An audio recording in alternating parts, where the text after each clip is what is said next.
Okay, I think that we can start. Hello, everyone. Can you hear me? Yes? Okay, thank you. My name is Artuр Markovski, and I'm Associate Professor at the Faculty of History, University of Warsaw, and it is my great pleasure to be a chair of this this session. Our session is extremely eclectic, so it is difficult to introduce you to it. So I think that we use two languages. First of all, it will be English, of course, and for two last presentations, Russians. But we have translations, translation from Russian to English if you want. So I think that we can use both languages during our discussion. Well, I think that we start discussion after two first presentations, and I will open the floor for the discussion. And after this, we will make a short break, 10 minutes, and we'll back for the next three papers.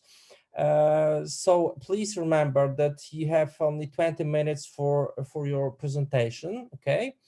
I think that we can start. First speaker is Ignacio Ruliansky, sorry for bad pronunciation, from National Research Council of Argentina, National University of San Martin, National University of La Plata, and the topic of the presentation is ethnic diversity and state violence, cohabitation, and mourning in Argentina's Jewish and indigenous communities. So the floor is yours.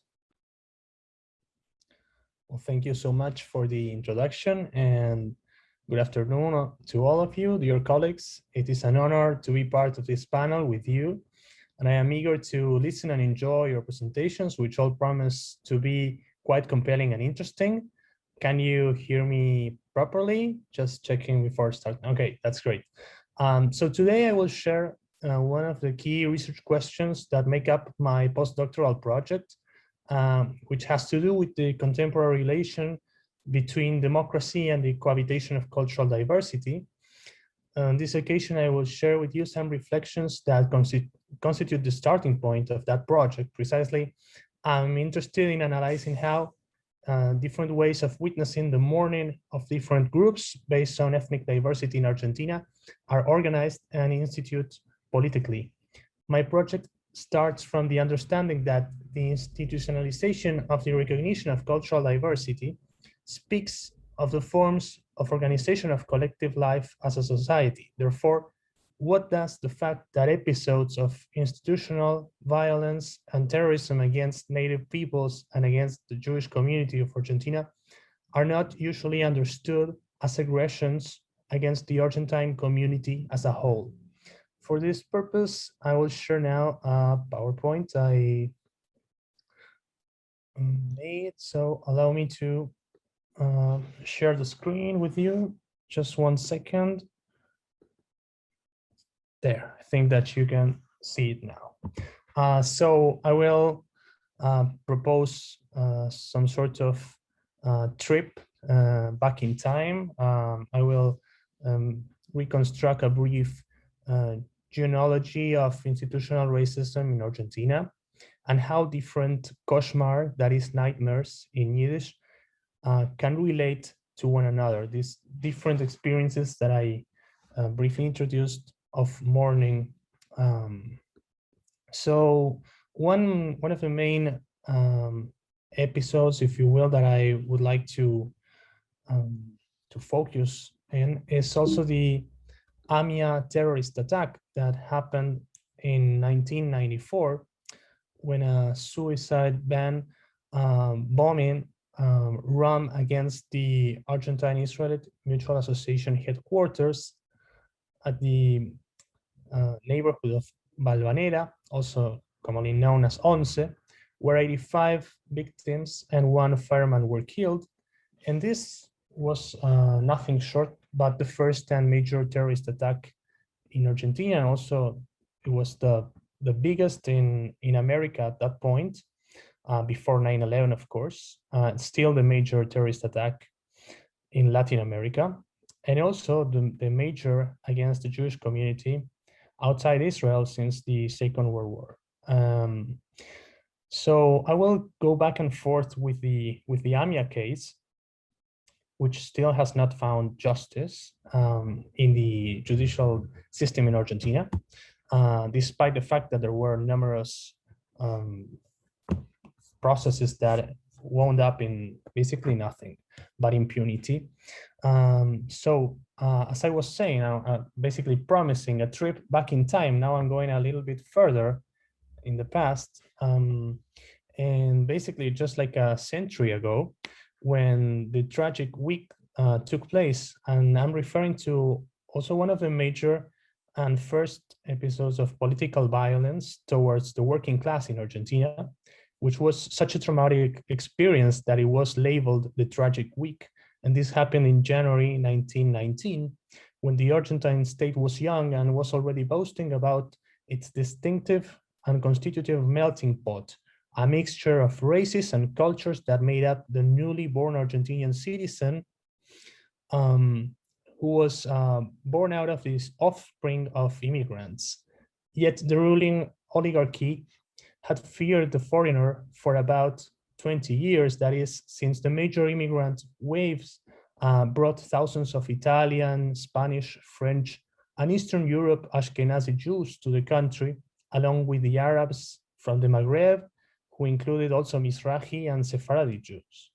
It could be said that the violence of the repression that was carried out during the tragic week reflected not only the tension between a growing working class of immigrant descent. In addition to that, it represented the tension between what was perceived as the reactive defense of a dominant ethno-class, a community composed by the descendants of mainly Spanish criollos that owned and monopolized the main economic resources, and who, as an economic elite, also monopolized the access to the public sphere, that is, to political charges. So those families that identify themselves as the elite saw the threatening presence of the cultural other as a source of corruption to what was perceived the purity of the Argentine breed. It is more than noteworthy to remember that the Argentine nation was born out of a series of civil wars between the parties that emerged from the 1810 revolution, and that the expansion of the sovereignty throughout the territory involved the ethnic cleansing of the Patagonia and the Great Chaco Forest and swamps. So it is no wonder that the descendants of those who basically, the founding fathers of Argentina, would react to the presence of immigrants by sanctioning the residency and social defense laws of 1902 and 1910, respectively, which aimed to reduce the overseas arrival of what was called all that mob without God, fatherland, or law. Words that the Patriotic League, an organization made up of members of this ruling oligarchy, of this ruling class, the elite, addressed this diversity, which also comprised anarchists, socialists, and communist activists from that time, most of which who belonged to those ranks of Italian, Spanish, and Jewish immigrants. But the Patriotic League as such was an actor that took part of this tragic week, and they carried out one of the most, since at least to my understanding, what it was basically the first, it was not the first documented pogrom in Buenos Aires, but it was at least the most important that happened in 1919. And which was documented by Pini Wald, an Argentinian Jewish journalist, in a book called Koshmar, that is nightmare in Yiddish. So on the one hand, the police and the military were repressing all that, the mob composed of working class members and socialist, communist, and anarchist activists. And on the other hand, some people that belong to this Patriotic League organization, which was a right-wing organization, they attacked the Jewish community in the same neighborhood, Once, Valvanera, the same neighborhood where the AMIA attack occurred around a century later. So this word koshmar, nightmare, I think it comprises pretty well the density of the experience of these vulnerable communities. And if we make a leap of 100 years and we witness the present that necessarily summons us, we verify that the COVID-19 pandemic occupies, of course, the main place in all the headlines. And among these strongest sensations caused by this circumstance, the vulnerability of our bodies stands out, the fragility of human life, of course, in this case, due to a virus. However, different events reveal that the exceptionality presented by the virus is challenged by a lethality much greater and more resistant caused by our own humanity, which is violence, political violence, such as the one that, for instance, last year, a family that belonged to the Quam community, that is one of the biggest indigenous groups in the Argentinian north, was attacked by the police, was assaulted by the police when a handful of police officers broke out without a search warrant, and they broke into the house of this family, attacking and humiliating their members, who actually tortured them, including two minors, including minors who were actually women, and this created, of course, a response from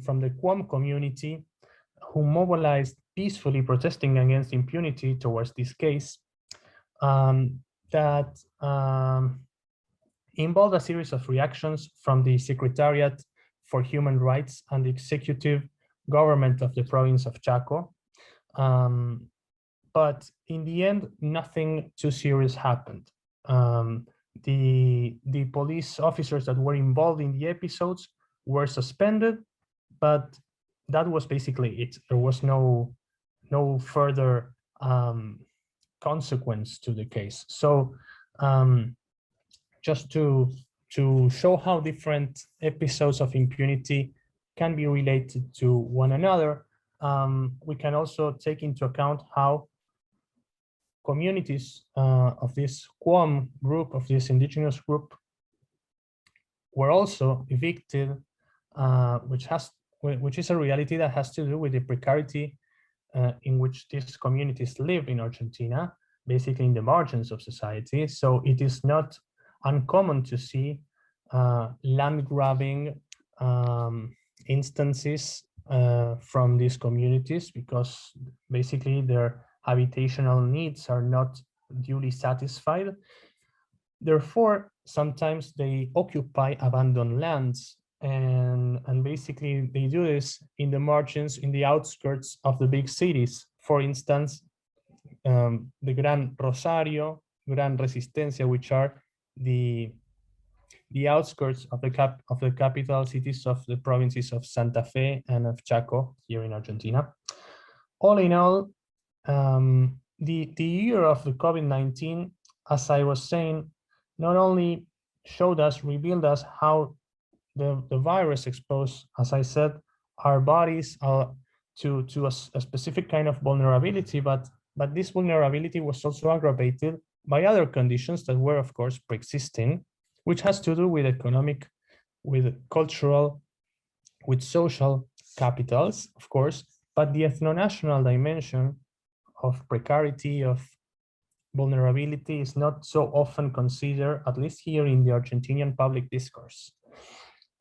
So I think that we can perceive how one AMIA, as I was saying, the Argentine Israelite Mutual Association, can actually speak for a series of different AMIAs, if you will. In this slide, I'm showing you some schools that belong to the Jewish community in Argentina, and if you can notice, all of them have these little pillars outside of them, and this is basically a device, a security device that responds. It's a response to the AMIA attack. It's a mean of preventing another attack, which can be no clearer and no louder affirmation, expression of vulnerability, because only Jewish schools in Argentina have these little pillars in front of them, to which I usually refer as golems because of their protective functionality. So as much as we have these in the public space, we can see how now this is the front of the AMIA building, which was reconstructed, of course, since 1994. And you can see the names of the victims there in the front. You can see also the pillars.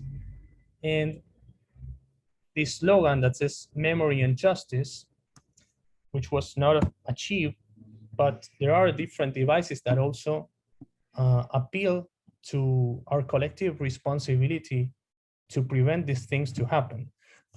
However, notwithstanding how many pillars or how many plaques we can place on the streets to commemorate our victims, as much as we do for our disappeared, the disappeared that were disappeared during the last dictatorship here in Argentina between 1976 and 1982. We actually see how impunity is repeatedly and concealed reenacted.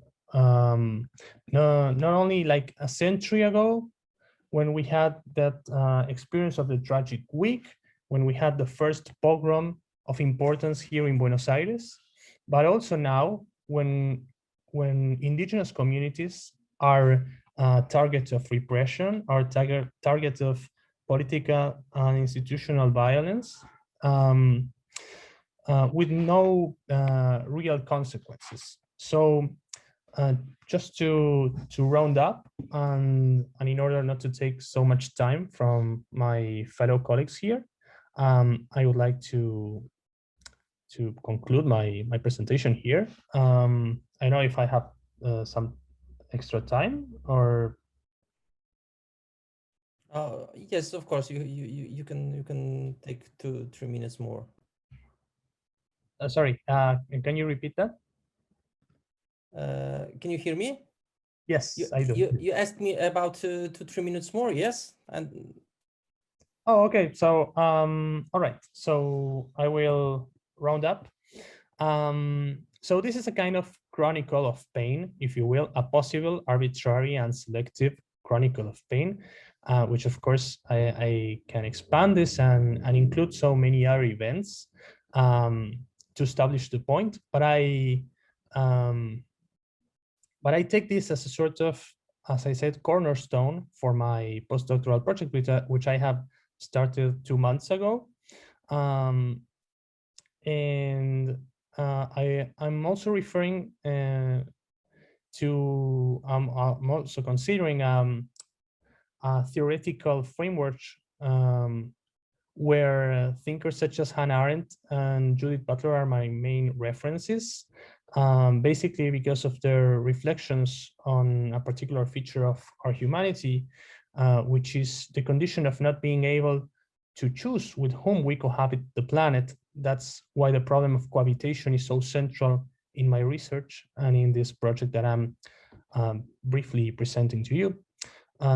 It is important to remember how Judith Butler and Arendt, each one inquired on the question of cohabitation in order to think of a form of social bond based on our mutual human belonging. Furthermore, it could be added correspondence between one another. So Butler pays attention to distinguishing that the historical experience of each group and people is unique, and that according to that history, they will observe ways of making sense of the present by actively recalling the milestones of the past. This preservation of memory will imply, therefore, that different sufferings are observed and mourned by each people. So it is the recognition of the plurality of experiences derived from the non-elective nature of our coexistence with others, the foundation that for Butler enables an understanding of the emergence of ethical prescriptions and norms. It is not a question of merely elucidating adjacency between different groups, but rather of perceiving the conditions for the formulation of limits between them, of reciprocal affectation of the histories and temporalities between one and the other. Therefore, the convergence in forms of coexistence that not suppose the subsumption of heterogeneity in a whole that cancels the singularity of said experiences will allow us to demolish, I think it is my view, these golems on the sidewalks that I was showing you a minute ago.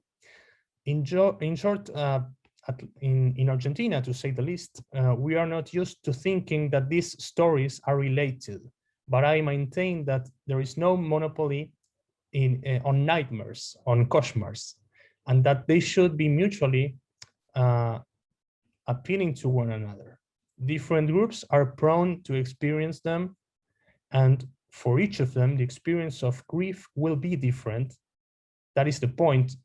These are not comparable nightmares because there is no unity of pain, because fear is not measurable. I'm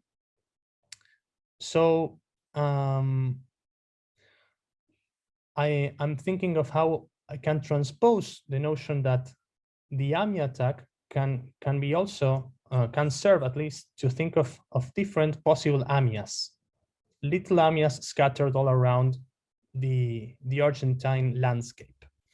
Well, now I think I can round up my presentation. As I said, not to take further time from my other colleagues. So I would like to thank you for listening and for your time. So thank you very much. Thank you very much for such interesting presentation. As I said, I will open the floor for the discussion after third presentation. So now I would like to ask Lydia Maria Dudu from University of Vienna to tell us about her topic. So the title her presentation is Austro-Salonican Jews, 1909-1915, the forgotten story of a group transcending boundaries. So Lydia, the floor is yours. Thank you very much. I hope you can hear me. Yes, yes. Okay, so let me share my screen.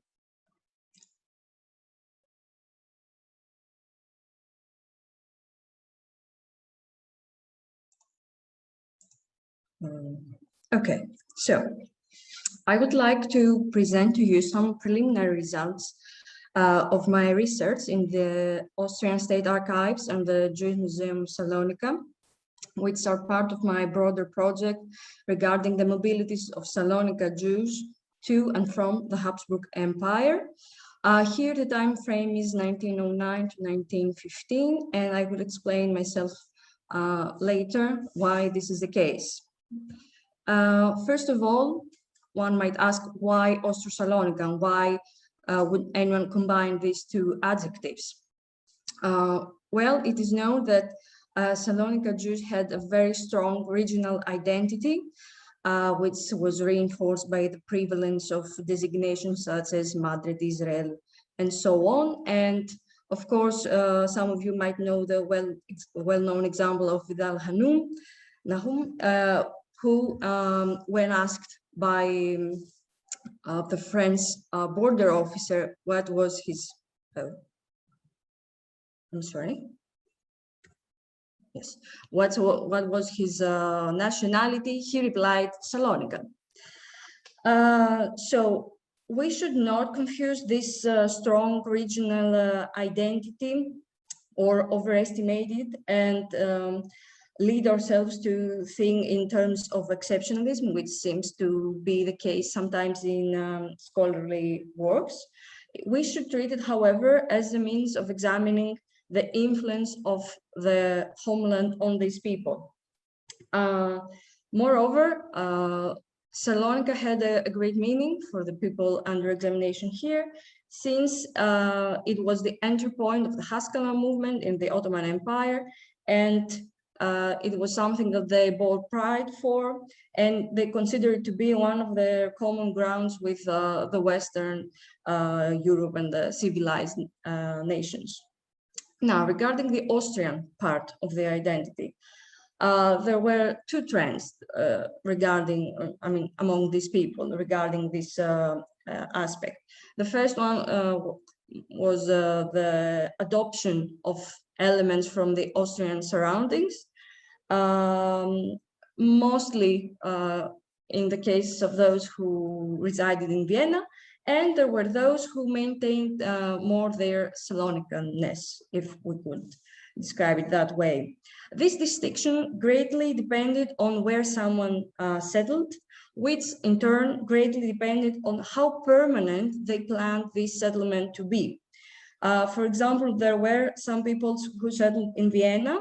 There were quite a few, but not as many as someone would have expected, and who were involved in the communal life of the independent Sephardic community that existed there.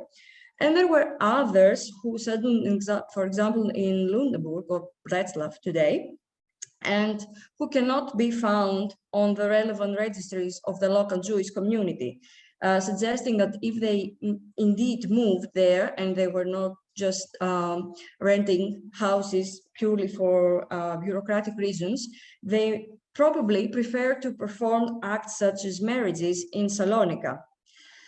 So generally speaking, we can say that significance in the Austrian part of these people's identity mostly was expected in times of turbulence, such as wars. And it was usually emphasized in the official communication these people had with the local authorities. However, it is still an important aspect that we need to bear in mind, and that's why I'm using it, because through the perception of the other's gaze, one constructs their own identity as well. Now, regarding the time frame, why would anyone choose 1909 and 1915 as points regarding Salonika history? That's not very common. 1909, because that was the time of the consolidation of the Young Turks movement to power, following the revolution of July 1908. And during that period, many Jews, many bourgeois liberal Jews who had invested in this movement kept a stance of wait and see what will happen after the revolution. And in 1909, the Young Turks regime started taking measures that were perceived as potentially threatening by the rest of the population, by the dhimmi populations. So these elites tried associating themselves with the foreign consulates in the region, which normally provided some sort of protection if this protection was indeed acknowledged. I will not go into much detail here because the protégé status and its allocation was a bit of a gray zone. And so I will turn to the naturalization applications, which are more straightforward and which, as anyone can imagine, started rising after the Balkan Wars, and in particular, we see an exponential growth in 1913. Now, who is the subject of this examination? Jews from Salonika who applied and acquired the Austrian citizenship between 1909 and 1915, and I will not deal with the Hungarian citizenship because that's a completely different case despite being the same state. I have to say initially that there were people with connections with the Habsburg lands already dating back to 1793, when the first Pact of Tolerance to Lazare Latini was granted. However, I will focus in this particular period because the data is more concrete. And as I said, there was an exponential growth of naturalization applications. To be more precise, until 1906, there were 2 in total after 1867, when equal political rights were granted to the Jews of the Habsburg Empire. Then there was a gap period of about 3 years that there were absolutely no naturalization applications. And then from 1909 onwards, as I described, there were many. In order to better comprehend what this means for the totality of the Habsburg Empire, we have to look to the following data.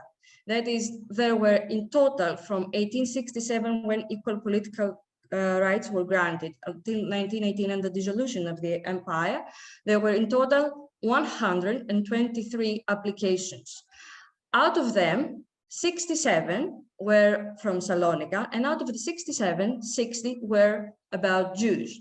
That means that nearly half of the applications related to naturalization in these last 50 years of the Habsburg Empire's existence concerned the Salonican Jewry.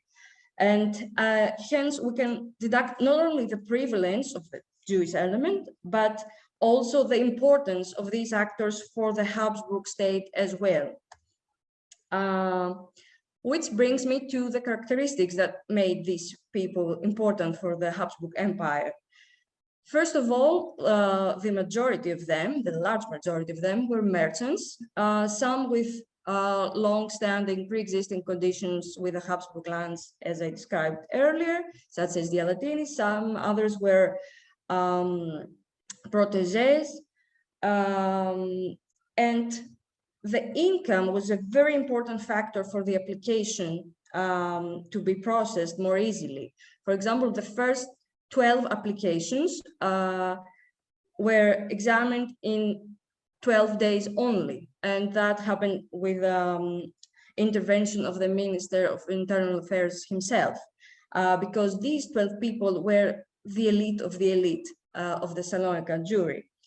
The income was also a decisive factor, since not only these people had to pay huge amounts of money in order for their application to be examined, but it also provided the means that persuaded hesitant communities to accept them and grant them the homeland rights, the Heimatrechte, which were a prerequisite for the naturalization. Now, it's interesting that the majority of them was mostly French-speaking, and especially the women, and I will come back to that in a moment. And only 2% of these people spoke German. So the language was not a crucial element for this process. However, we have to say that when men were called with German names, such as the case of Felix, for example, they usually spoke German as well, and that demonstrates that the families had orchestrated a strategy in advance to distribute the connections of their family members to multiple states, and hence they raised their children oriented towards the German-speaking lands and the Habsburg Empire in particular. Now, there is another important element regarding this group, and this is, of course, the political orientation of them, which, of course, wasn't the same for anyone, as can be demonstrated by the cases of the Alatini that I already mentioned, or the Manuel Salem, who were Ardenalians and supported of assimilationist policies. However, it is very important to note that among the group under examination, there were fierce Zionists with contacts with Herzl himself, And moreover, these people played a very important role in the attempts made by the Jewish community of Salonika to internationalize the city after the end of the Second Balkan War, when the city was about to be annexed by the Greek state. However, the role of such actors was significant not only within the micromanagement of the life in the city, but also when it came to augmenting the influence of the Habsburg Empire in the city and in this particular group. For example, here you can see the preliminary results I have gathered from the GEFI program. And it's worth noting that here, for example, we have, I believe you can see, we have Asher Malach, who was a politician. He was elected in the Ottoman and the Greek parliament, the Senate, and so on. And it is evident that he was a main actor in this network that acted as a broker who disseminated the information about migrating to the Habsburg Empire.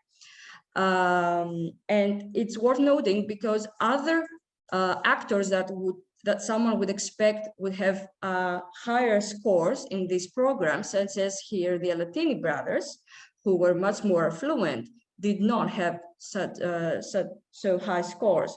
And that, of course, can be related to the sociological aspect of the network theory and the role of the brokers, but it is an interesting finding.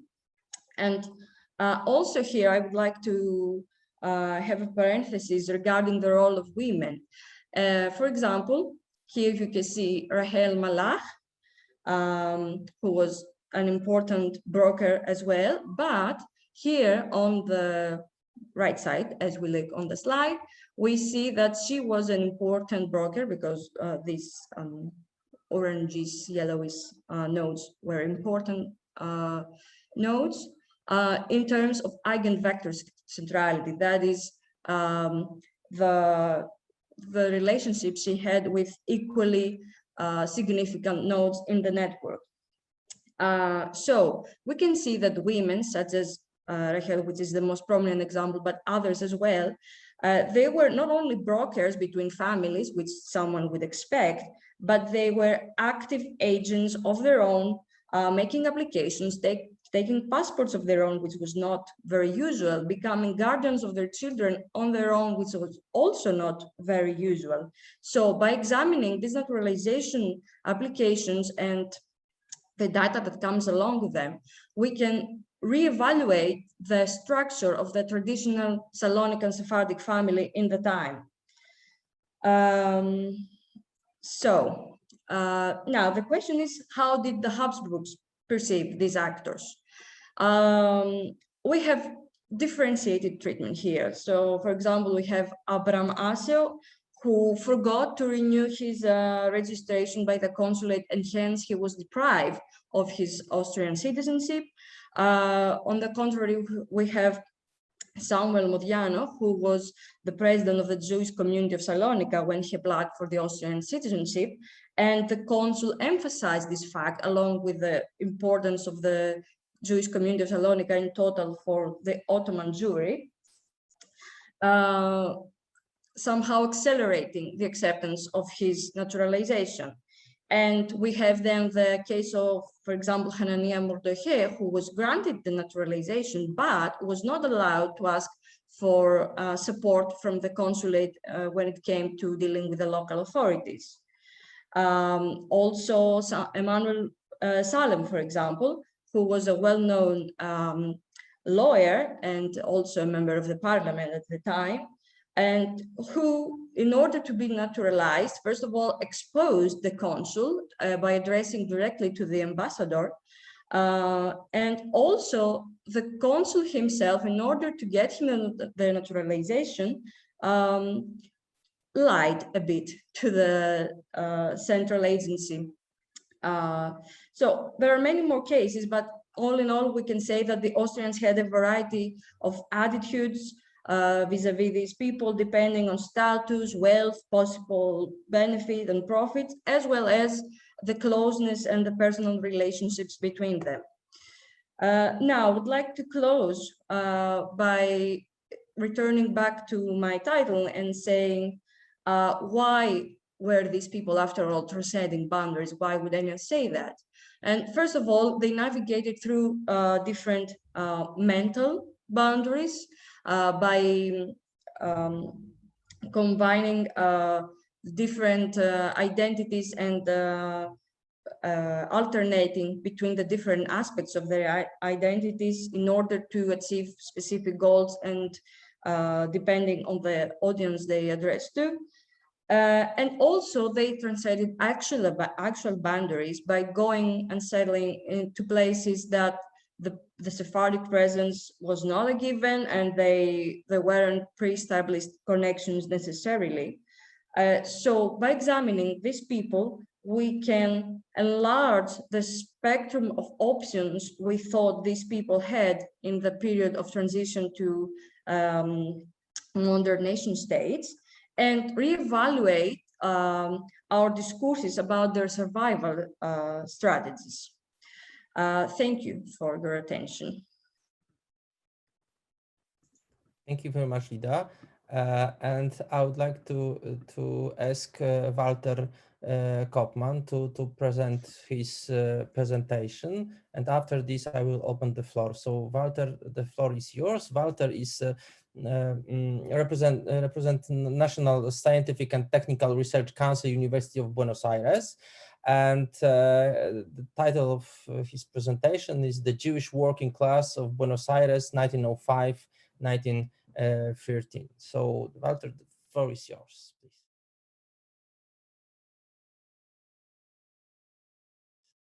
Yes, very thank you all. Good morning in Buenos Aires, good afternoon in Moscow and the rest of the world. Here we have some technical issues, so I'm sorry for that, for the delay. Last night I got the cup, the American Cup here in Argentina, so we are very happy. Football things. Okay, well, let's go to the point. To begin with, I have to say that this is part of my doctoral research, which I finished last year. So I'm starting to work on this subject, on the working class, on the Jewish working class of Buenos Aires. So I will talk about some kind of the defeats, of the obstacles, of the main issues that I have to address to perform this research about the sources, about the methodology, about the theory. In the first place, we have to say that the Jewish working class in Buenos Aires was one of the main communities in the first half of the 20th century, part of a core city, kind of a port city, which linked Buenos Aires with all the rest of the country, with the railway routes and the connection with the port and the transatlantic connection. So in the formation of the working class in Argentina, immigration and transatlantic immigration is one of the main characteristics that shape this formation. So up to the 1930s here in Buenos Aires, 1 out of 2 people was foreign, was from another country. So we have a kind of diversity and cosmopolitan that, well, Mr. Rushansky refers in his exposition. And in this case, one of the main problems was, how can we measure this actor? How can we measure the Jewish working class in Buenos Aires? We know that 80% was from ascendant Ashkenazi, and the other 20 was Sephardi. That's why in the whole representation from the ruling class, from the state, and from the public opinion, Jewish in Buenos Aires were called Russians, and this wasn't linked with the fact that they effectively come from Russia, or if they were effectively Russian and Jews. So we have kind of mixture here of combination of different representations. So in the whole, we have to go to the sources, and in the primary sources, we have some kind of problems there to distinguish one from another. That's to say, to distinguish the Jewish, which were religious, or which came from a Jewish family, that the others who were only Russians, or which came then in the 20s, mainly from Poland.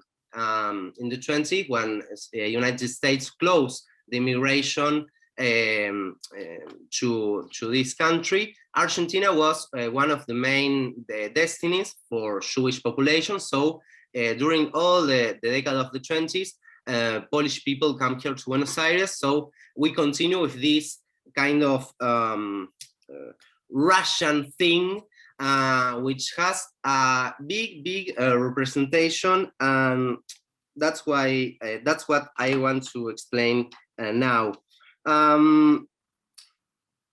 What do we understand about this representation, about the representation of the Russian people, of the Jewish working class in Buenos Aires? Well, some of these refer Ignacio with the tragic week thing of 1919. That was the first big pogrom in Buenos Aires. But we have previously two violent actions also in 1909 and in 1910. That is coincident with the celebration of the centenary, of the Patriotic centenary in Argentina. The first century of the country was at the same time celebrated by the ruling class with a kind of pogrom in the Jewish neighborhood in Buenos Aires in May 1910. And this is registered, and we have also different sources. So the hatred of Jewish people, the hatred which was called then the maximalist hatred, which then was turned into the communist hatred, or the communist danger, was a very significant presence, a very significant representation, which also allows different type of responses, of answers by the ruling class, of measures, and in addition of security measures, not only violent attacks in the Jewish neighborhood or to the political organization or the mutual organization, which also were part of the community life from their first years, but also spies. Espionage was also one key to study this Jewish working class in Buenos Aires. I was part of a major study, which was espionage and revolution in the Rio de la Plata, the secret archive of a diplomatic network of persecution to the maximalism between 1918 and 1919. That is, after the First World War, we have this network of espionage, which was a network of espionage on the German activity, of the German economic activity in the region, that is to do counter-propaganda during the war years. But then the objectives of this spy network were redirected to focus on the Jewish people. So at the end of this book, we add this, I don't know if you can see, we have the different list of apparently militants, Jewish militants, but they were really Jewish population. And this is a list of more than 400 people that were persecuted, that were investigated during these years by this network, which was conceived by the embassies of France, of England, of Italy, and also of the United States, here in Argentina, and also in Uruguay, in the city of Montevideo during this year. So the thing of the spies, it's not only a thing of the movies or the Hollywood thing, but it was a real thing here in Argentina. So here we have the threat of terrorism, which adopt a very particular figure, mixed with in one side with anti-Semitism, with xenophobia, but also with we can say class hate or political hate, because of this contradiction of the modernity between properties and workers that in Buenos Aires took place very approach to the end of the 19th and in the beginning of the 20th century.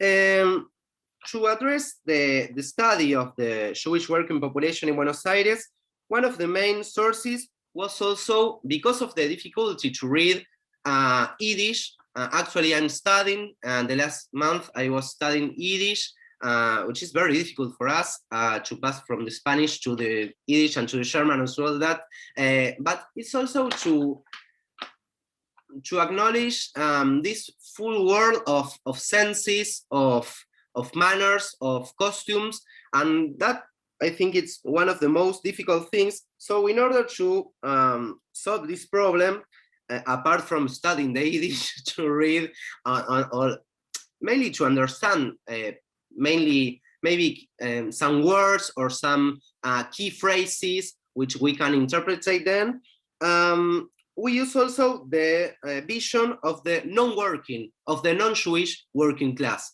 That's to say, the vision on the working class, on the Jewish working class, but and we observe the tensions, the contradictions in the most institute trade unions, in the associations, in the working parties.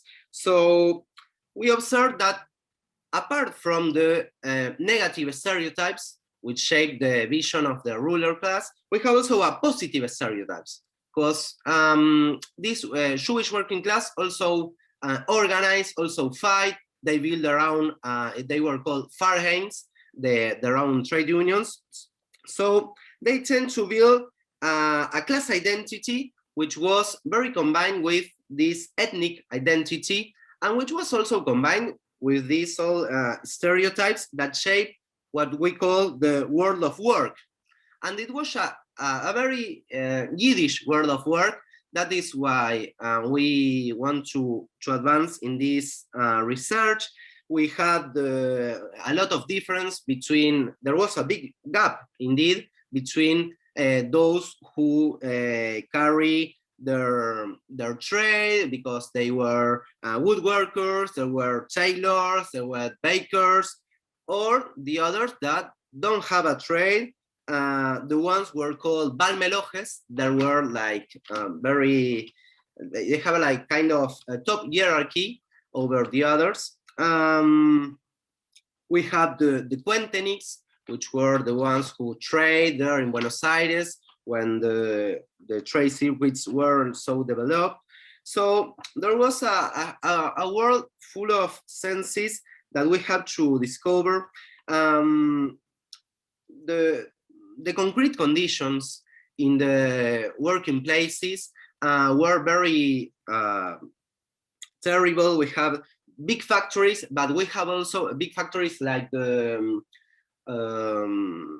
mills or the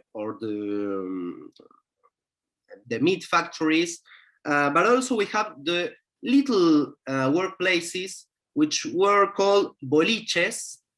They were very little, about 5 people in the media work here. So there was a kind of very tight boundaries between workers and also the properties of these working places called boliches. Maybe they have a kind of dependence on the working tools because they just arrive and they don't have the tools to work. So different kind of links between workers and also between workers and the properties we have to discover in this research. To go on, we have the political activity, which is also one of the main goals of our research. we have anarchism, we have socialism, then we have also, which is called revolutionary syndicalism, which was a part of the Socialist Party, and then they start their own path. And then, well, in the last in the 20th, in the decade of the 20s, we have the Communist Party. So in all these kind of expression of political expressions, Jewish working class took part. We wanted to address why, for example, anarchism has so much weight within the Jewish community. We don't have a full answer, but we can say that one of the main explanations was that anarchist activity didn't require to nationalize, to get the Argentinian citizenship. It was a very decentralized activity, and also because of the different initiatives in the terrain of education. You know, the different alternatives of education, such as the Education Rationalist League, which was very kind of famous, but it's very frequently studied like kind of educative experiment, but no, also as a political thing. The Rationalist Education League was, in fact, a kind of educative experiment, but also it was a political aggregation, a political organization, which activates, which intervenes in trades, in different fights of the working class. We also have, well, the Bundism, the Coalitionism, the Iskristas, which were the ones of Lenin, of the Sparkly, I don't know, the Iskra, the journal of Lenin of the first years. Well, as I said before, we have the Jewish working class in Buenos Aires build their own foreign, but they also try to assimilate, to integrate to the trade union that exists here, to the trade union constructions. This case we have in for example, this I work deeply in my thesis about the wood and furniture branch here in Buenos Aires, wood and furniture industry, sorry, here in Buenos Aires.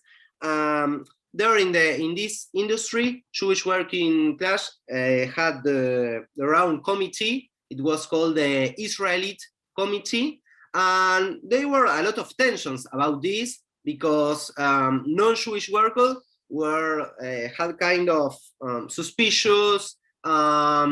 The competence also characteristic of the trade, because they said that Jewish working class was kind of the ring of the profession, because they have some kind of simple working process thing. So I think that one of the main objectives of this research is to represent all this complexity, all these senses, all these ways of development in the social field, in the political field, and also in their community ways of the forms of sociability, of the forms of acculturability. Well, we think that finally, and to sum up, this research will contribute to the understanding of the Argentinian working class, because Jewish working class contribute to this multiplicity of different senses, of different stories that shape the formation of working class history in Buenos Aires. So, well, we think that the availability of primary sources and the understanding of the sources in Yiddish, and well, this is one of the main obstacles to carry out this research.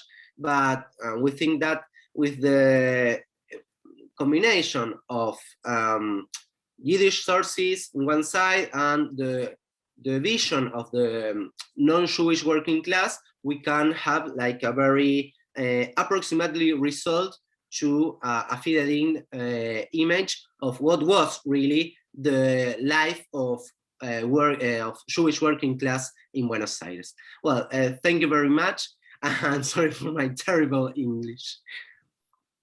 Thank you very much for a very interesting presentation.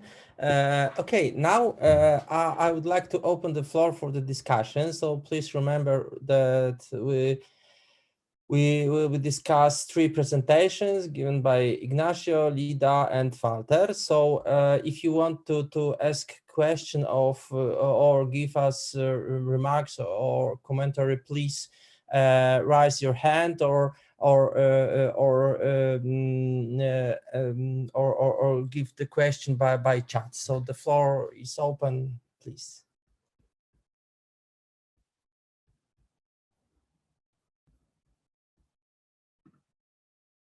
Nobody? Come on. Actually, I raised my hand. Okay. So who would like to ask first?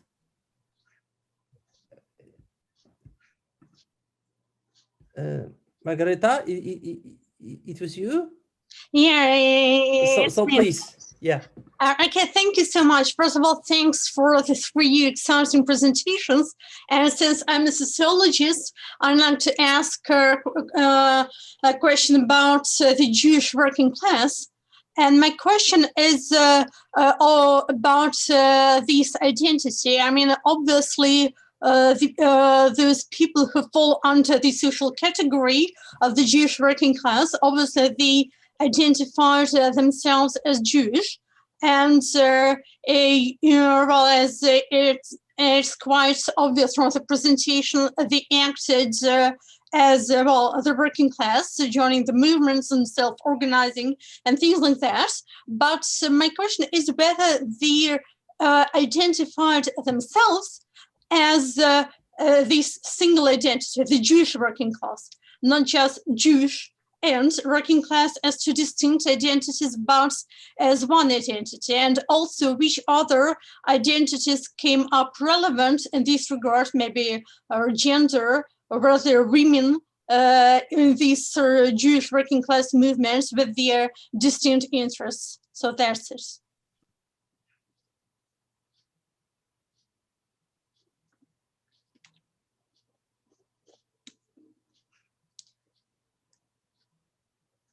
Arthur, you are silenced. Sorry, I'm really sorry. Okay, so let me gather a few questions. So who wants to be next? Nobody? Okay, can I ask? Okay, Rumiana, please. Thank you.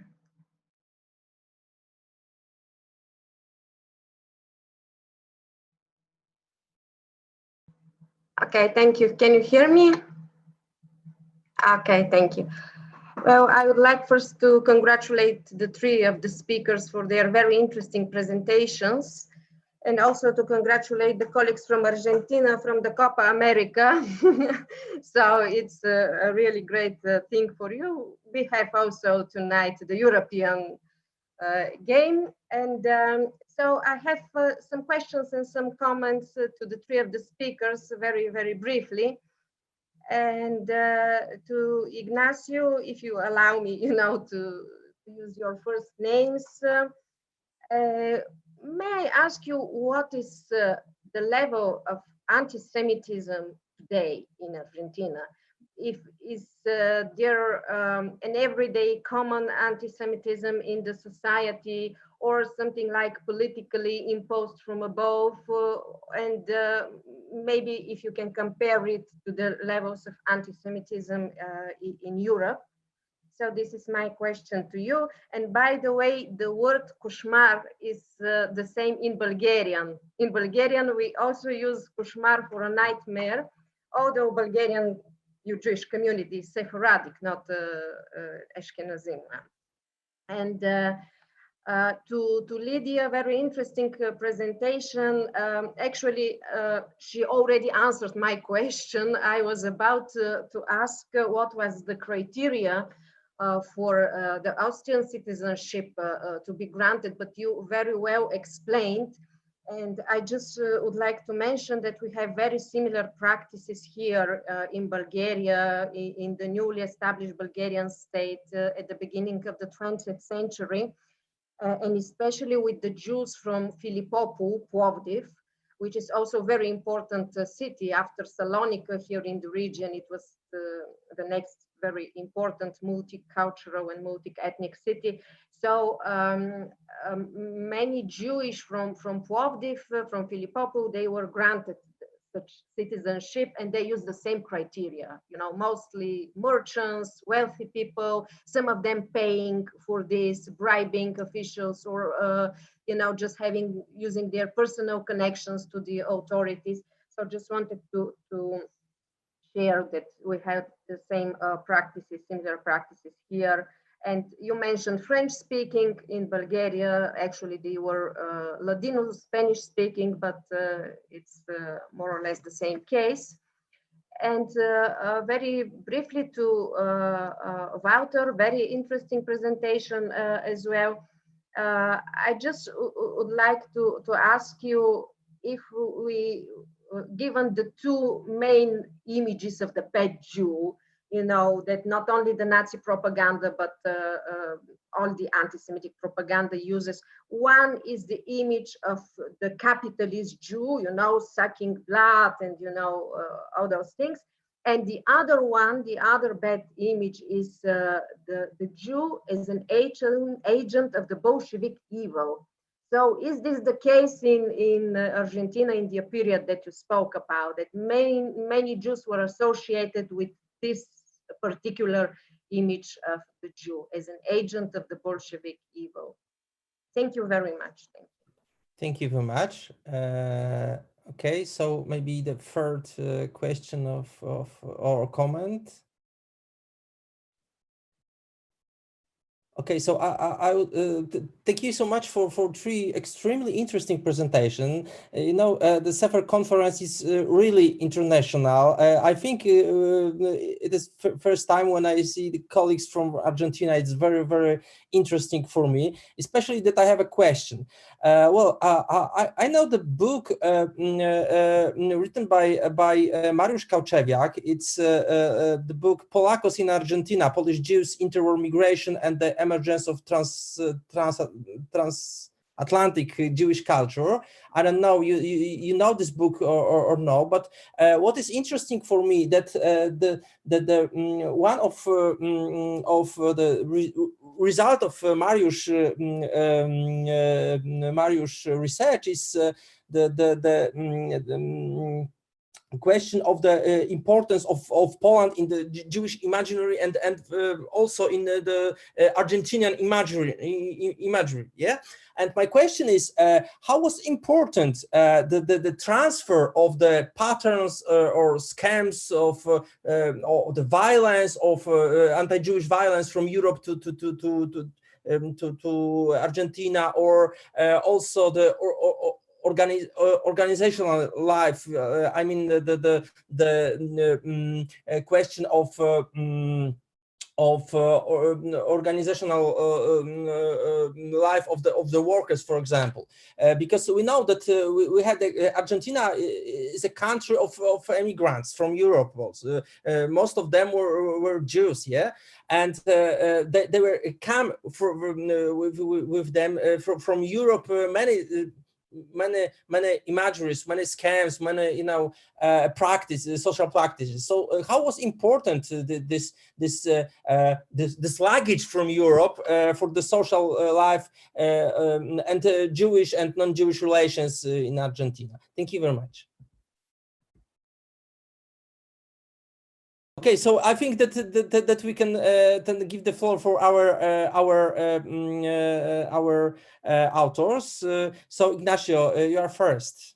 Please, the floor is yours. All right. So thank you so much for your comments and for welcoming us from very far, from the other side of the world. And yes, we're very happy due to the football results of last night.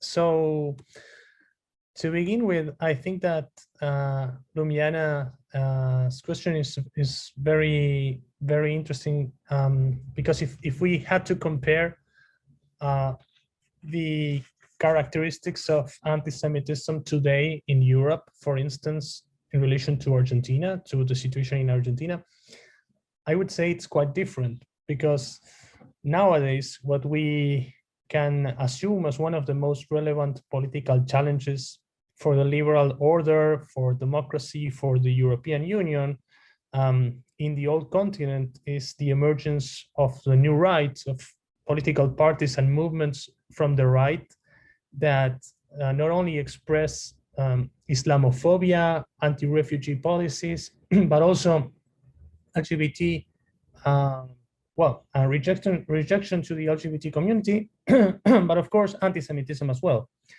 which is part of their whole array of representations, and of course they recall a tradition that can be traced like 100 years ago or more, intellectually speaking, of course. I mean, going back to Carl Schmitt, among other important political theorists. But in Argentina, political parties and social and political movements nowadays do not express these sort of representations or demands. On the one hand, because we don't have such a flow of, let's say, immigrants or refugees from Islamic countries, let's say. So we don't have that sort of refugee crisis. Something that does not reactivate old discourses of racism and xenophobia. Nevertheless, of course, anti-Semitism, it is still present. It is still shown in graffiti on the streets. Eventual episodes where a synagogue is vandalized, but I would say, thank goodness, we don't have like everyday cases of racism which result in a extremely violent or lethal circumstance. And there's no political party that recognizes as part of its agenda or as part of its platform any sort of segregation or policy against a community in particular. That would be very concealed, but no major political party in Argentina expresses those sorts of ideals or values. On the contrary, they reject them. And you can see also, well, in the case of the Jewish community, you can see members of the Jewish community being part of the officialism and opposition alike.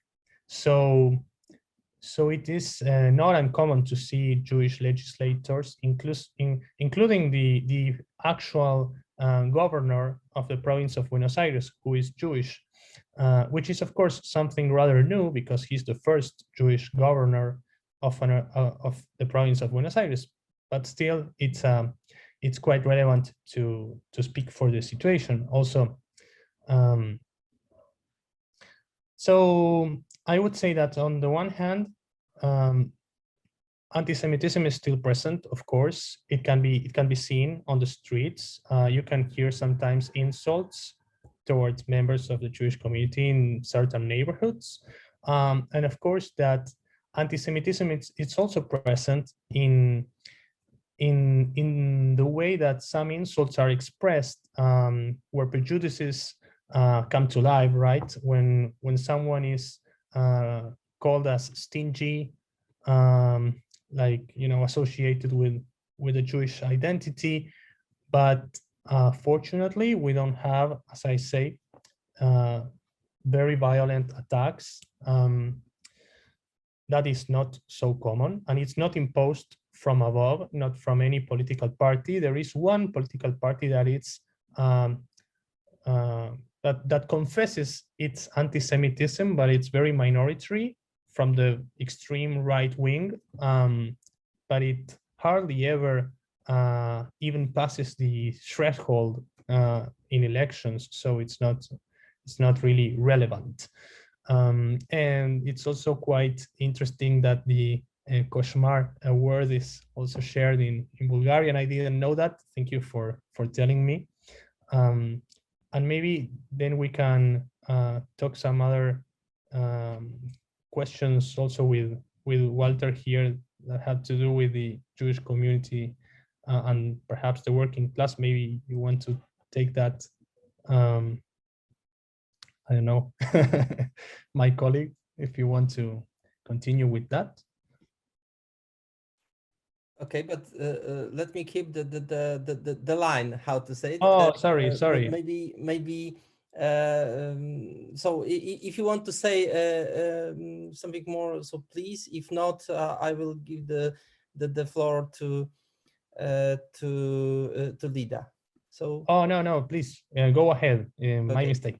Thank you very much, Lida. So please, the floor is yours. Thank you for this lively discussion, and I really appreciate the comment about the Jewish inclusive. I have to admit that the question of the criteria for naturalization, they're not very clear. There was the general description by the law issued in 1967, but then anyone interpreted the law in whichever way they saw fit. So, for example, I found it very interesting that the interpreter of the consulate here in Salonika, he was a protege for 3 generations long, and then the ambassador decided that he had to take him out of the protege list because he wanted to make amends with the Ottoman bureaucracy. But the consul himself, he went on for like 5 years trying to persuade everyone he knew in the central agency of the Ministry of Foreign Affairs to keep him registered. So even people that were close to him, working for them, they were disposable sometimes. And in terms of the language, yes, of course, Ladino is the language of the Sephardic communities, and in Salonika, almost everyone spoke Ladino, even Muslims or Christians or whoever. But the elite of the community was trying to distance itself from this language. They thought of it as of the lower classes, and they only spoke French. So that's why I spoke of French for that particular time period. But yes, earlier on, I would agree with you that Ladino was still prevalent in middle of 19th century. But thank you. Thank you very much. It was very impressive to see very good analysis of social networks. So thank you very much. And also, I would like to ask Walter Kopman to answer the questions. So yes, Walter, very thank you for your attentions and also for your questions. All were very interesting, really. First of all, for Yumiana, about the image of the Jews. Well, I think that image of Rockefeller by one side, or that kind of conspiracy of bank conspiracy, because they are bankers, and in the other hand we have it's very frequent with the photo of Trotsky. You know, it's Trotsky the devil. But I think that's kind of very modern thing. It's not so significant at this time. We are talking about the first decade of the 20th century. So Jewish immigration started in Argentina at the last part of the 19th century, but it emerged as a Jewish working class in the first decade, because of the Russian Revolution of 1905. So after that, there was a huge migration to Buenos Aires, and that was one of the arguments, because they were called Russians, but they were also linked with terrorism, with violence, with chemical activity. They were reckoned as chemical experts or bomb experts. So there was also a thing of stereotypes about that, and that shaped a lot the vision of the state, of the ruler class, and also of the repressive forces. You can take some primary sources, for example, and they said, we found some kind of propaganda which was written in a very violent language. It was Yiddish. So they don't understand the language. So they go, this is very violent. This is very dangerous for the safety of our state, of our nation. So this is a danger, this is a threat. And you can have a parallel of this kind of community threat,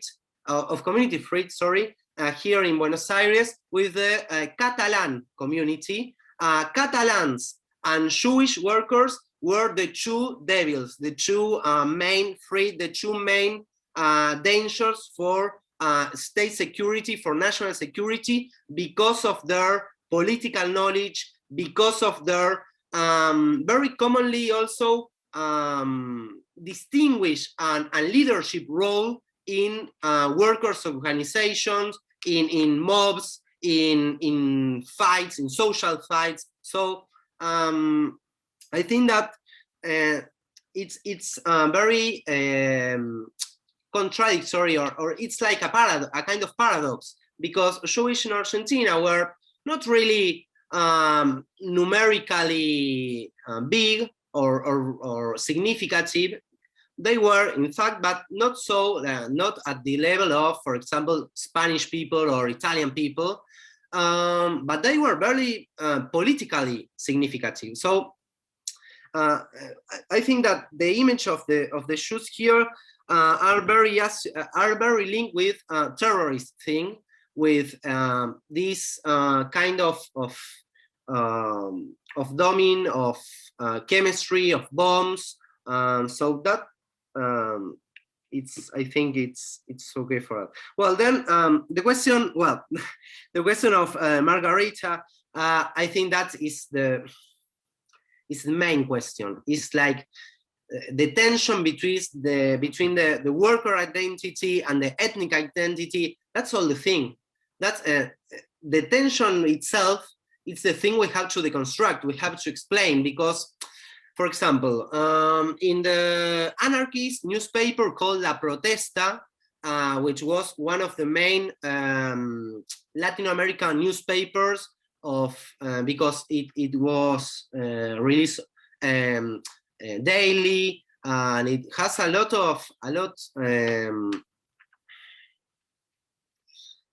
It was very distributed alongside the country, La Protesta. So there in the anarchist newspaper, for example, a lot of Bundist militants, for example, right there. And they weren't anarchists really, they were Bundist, but anarchists here don't understand Yiddish, so they published there, and there was really a very interesting combination of all these tendencies, of all these left currents, which active in the working class movement. So the thing of the identity, it's really a tough one, because it's not clear, and also because in the working places, generally it was a strategy from the enterprises to contract, for example, or to contract Jewish working people, because they don't understand with the non-Jewish working people, or because, for example, some enterprises, in general, the big enterprises, the furniture industry, but the big factories like Nordiska or Maple or Thomson, which were foreign enterprises, and they used to contract non-Jewish working people. And that was explicit because they think that Jewish working people was dedicated to cheap furniture and not to the luxurious furniture that was built in these big factories. So there was also like a division in the productive process and also in the trade circuits of these kind of products, which also divides Jewish from non-Jewish, but this also is very relative in periods of crisis, economic crisis, etc. And the question of Arthur about the violence, about the about the intervention in political things. For example, in the 20s in Argentina, in Buenos Aires in particular, 30% of the Communist Party of Buenos Aires was composed by Jewish people. 30%. So imagine, for example, 10 years later when Stalin subscribed a pact with Hitler. When the first communications came here to Argentina about this pact between Stalin and Hitler, the first reaction was, this is not true. This can't be true. This is from the enemy. And then, well, they realized it was true, in fact. But Jewish working people here in Buenos Aires had a big role in political organizations, in the Communist Party, in the anarchist associations, in the Socialist Party also. So I think it's a story that we have to discover, that we have to advance. We have the works from Edgardo Bilski. We also have a paper with Sabrina Skinny about the tragic week of 1919. It's called Spies, Russians and Maximalists in the summer of 1919 in Argentina. So you can read there also a bit more about this and the spies and all this mixture of things. But I think that the violence and the tensions with working class was a very typical subject. In fact, and I will say this and I will finish to give time to the others. For example, when there was a strike, it was very common to contract Jewish workers as scrubs, as the ones who come to work when the workers were in strike, because they can't communicate between them. But there we have the organization of the working class that they talked to Jewish working class, which was organized, and they blocked this kind of strategy from the capitalists. That was very interesting also, because there was like the debility of the weakness of don't understand it, but they also have these different ways of trying to organize the class through these cultural or language frontiers. So I think it's very remarkable, and we have to advance with this kind of studies, mixing social, political, and economic history. Well, thank you so much for the space and the question, and we expect that next sessions we can go there to Moscow and be there having the Congress in presential. Thank you very much. I'm not sure that we have time to take a short break, so I think that we can go to the next presentation. Okay. So the next speaker is Rumiana Marinova Kristidi from Sofia University, named after Saint Clement Ochrydzki. Sorry if I mistake the name. And her presentation is the Jews in communist Bulgaria. So we move to the more contemporary period from the beginning of the 20th century. So Rumiana, the floor is yours. Thank you very much. Well, in order to understand the the position of the Jews in communist Bulgaria, one should take into account a series of factors. For example, you know, the historic roots of the relationships between Bulgarians and Jews, which are unusual and have a long-term tradition of coexistence. And also the fact of the salvation of the Bulgarian Jews during the Holocaust, which is also, you know, sort of European exception, but it plays role in the years after. And of course, also the most important factor in this period is that Bulgaria is a part of the Soviet sphere of influence, and not only, but Bulgaria is the most loyal Soviet satellite country during the Cold War. So actually what is happening in Bulgaria in these years of the Cold War is more or less following the events in Moscow and the directions coming from Moscow. In September, 9th of September 1944, the Fatherland Front government took over Bulgarian state power in a coup, setting up a government controlled by the communists and supported by Moscow. So shortly thereafter, the Zionist movement to establish a Jewish state began to attract growing attention in Bulgaria. And a series of actions by the government indicated its determination to support and assist in the creation of the state of Israel. Of course, also following you know, the instructions of Moscow, but also there are some specifics here, domestic specifics.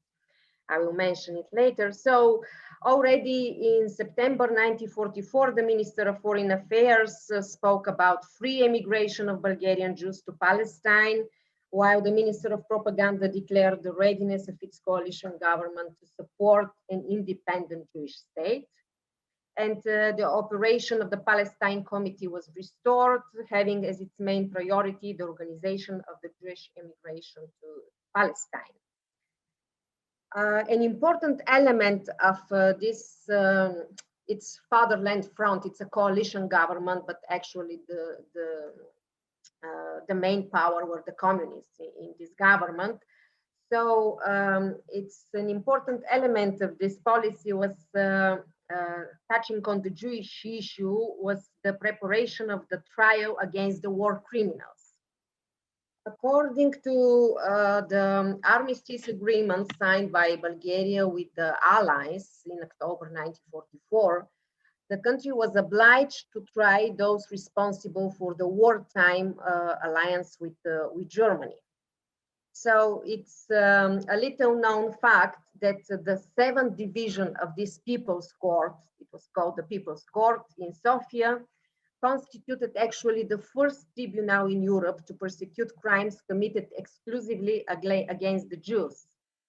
So it's like the first Holocaust trial in the world, because it's at the beginning of 1945. It's even before the end of the war.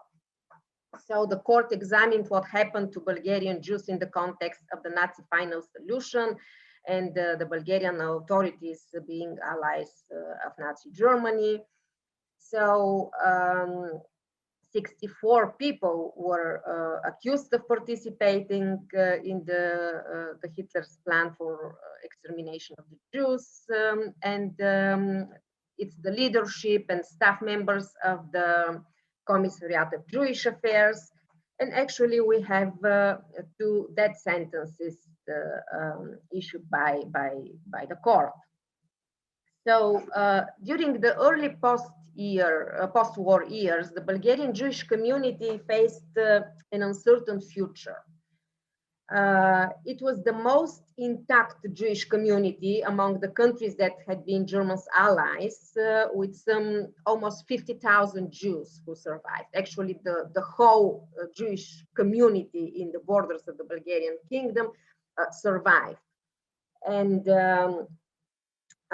although Zionist feelings were quite strong, a large number of Bulgarian Jews were closely connected with the anti-fascist resistance movement, with the communists and the Fatherland Front government. So a serious division took place inside the community between the communist Jews and the Zionist Jews. So it was,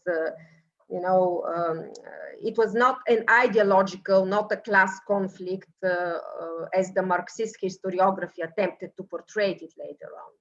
Actually, it was just a very personal choice. And the struggle between the two centers is very well documented in the archives of the former state security services, because they very closely monitored the whole process in this division in the Jewish community. But the Zionist organization in the country were quite active, the organizations receiving a boost by the Ben Gurion's visit to Bulgaria in December 1944. And in the same time, many Jews identified strongly with the anti-fascist resistance, and they were already incorporated in the party, the Communist Party apparatus, the new government, and the new state structures. So in the period 1947-49, the Jewish community found itself at the crossroads, having to choose between two countries. Actually, it was the whole thing was that the Bulgarian authorities, with the permission of Moscow, allowed the Bulgarian Jews to emigrate to Palestine and then to the newly established state of Israel. So they had to decide either to stay to Bulgaria, the country that saved their lives and which was actually their motherland, or to go to Israel, which is of course the natural center for all the Jewish people in the world. And actually what helped a lot for their decision was the fact that Bulgaria, after 1947, was very fastly moving towards a Soviet type of government and regime of the Stalinist type. So actually, it also played a role in the decision of the Bulgarian Jews. So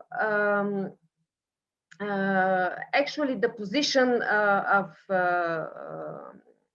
Moscow towards the establishment of the State of Israel created opportunities for increased communist influence upon the Jewish communities in Bulgaria as well, because the Soviet Union actually supported the establishment of an independent Israeli state, and Bulgaria very quickly followed this. And actually, the Bulgarian Communist Party and the state assisted the Jewish emigration after 1948. And although Bulgaria officially recognized the State of Israel in November 1948, it was already in March the same year that the Prime Minister and the leader of the Communist Party, Georgy Dimitrov, decided to provide support to the Moscow's position. And he underlined the importance of the cooperation between communists and Zionists in the future state. And also he believed in the idea that Israel would become a Soviet ally in the Middle East and would assist in the cause of spreading socialism in the world. So actually, Israel's recognition was greatly received among the Jewish community in Bulgaria. It was published everywhere in the newspapers, and it was very welcome. So actually, with the assistance of the state, the majority of the Bulgarian Jews made Aliyah, went to Israel. So we speak about 45,000 people, which is something like the 90% of the community left to Israel. But of course, these people would be very important for the Bulgarian-Israeli relations after that. And actually, those who remained in Bulgaria was those who were very closely connected with the Communist Party and the new regime in the country. So what happened to the Jewish organizations here in Bulgaria? of course, they deepened the relations with the party apparatus, and the price for preserving at least some elements of Jewish life was full subordination to the party state apparatus. Actually, the consistory existed, but it changed. It was reduced to an educational cultural organization. And Jewish social political organizations continued to enjoy certain autonomy, and their executive organs were made up by Jews.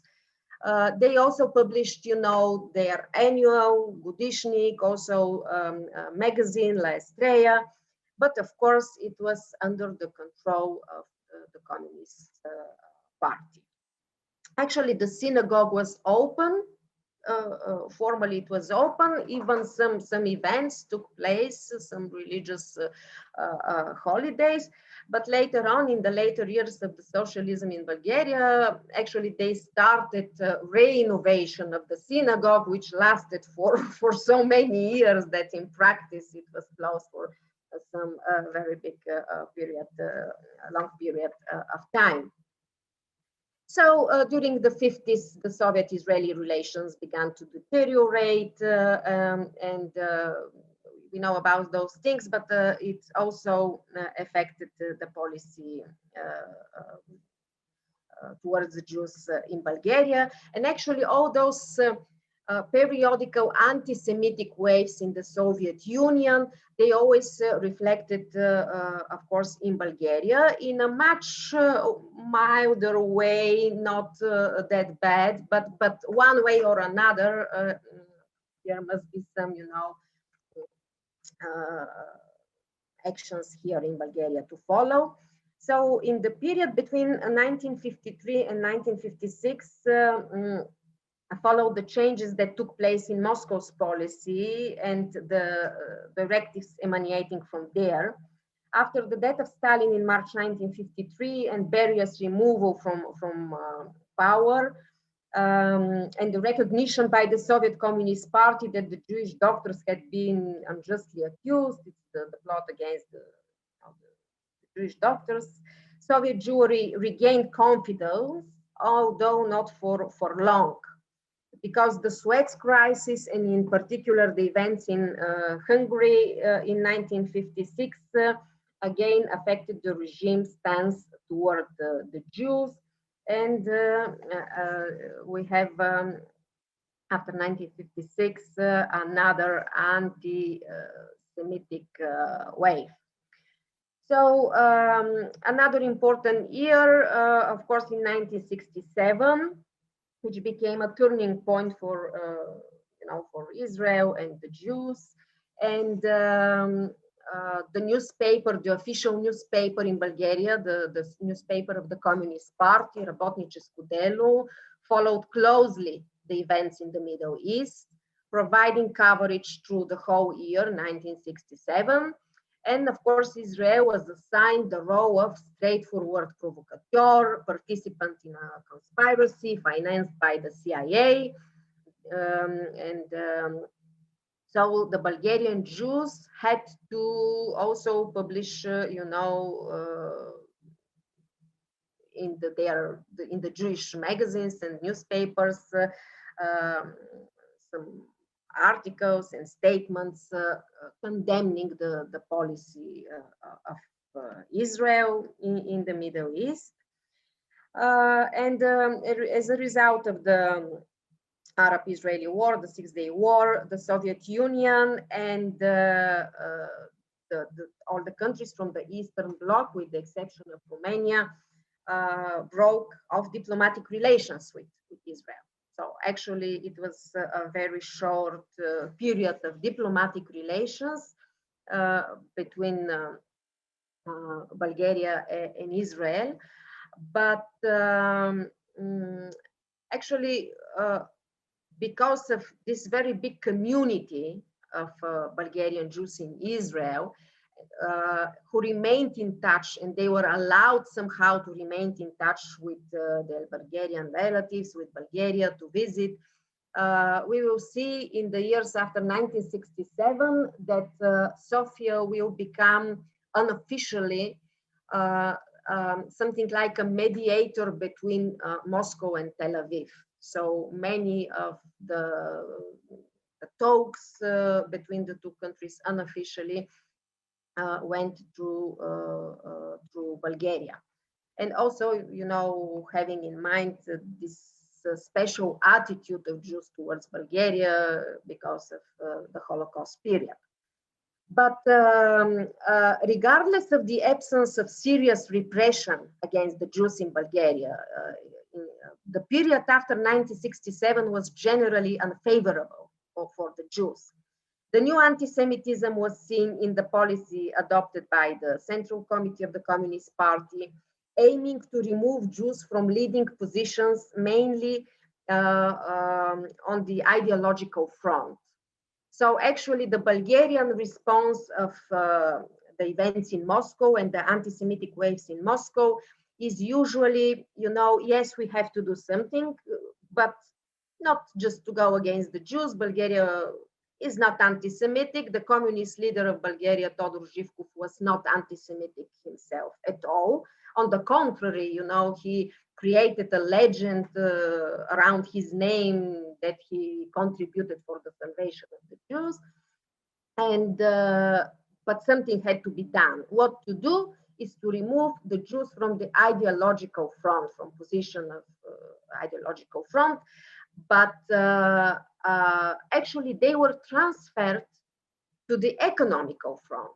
And it's ironically, after 1967, Jews became, you know, the directors of the economical enterprises in Bulgaria, industrial policy, the policy of industrialization that Bulgaria actually followed. The Jews had, you know, participated a lot, and they were actually played very important role.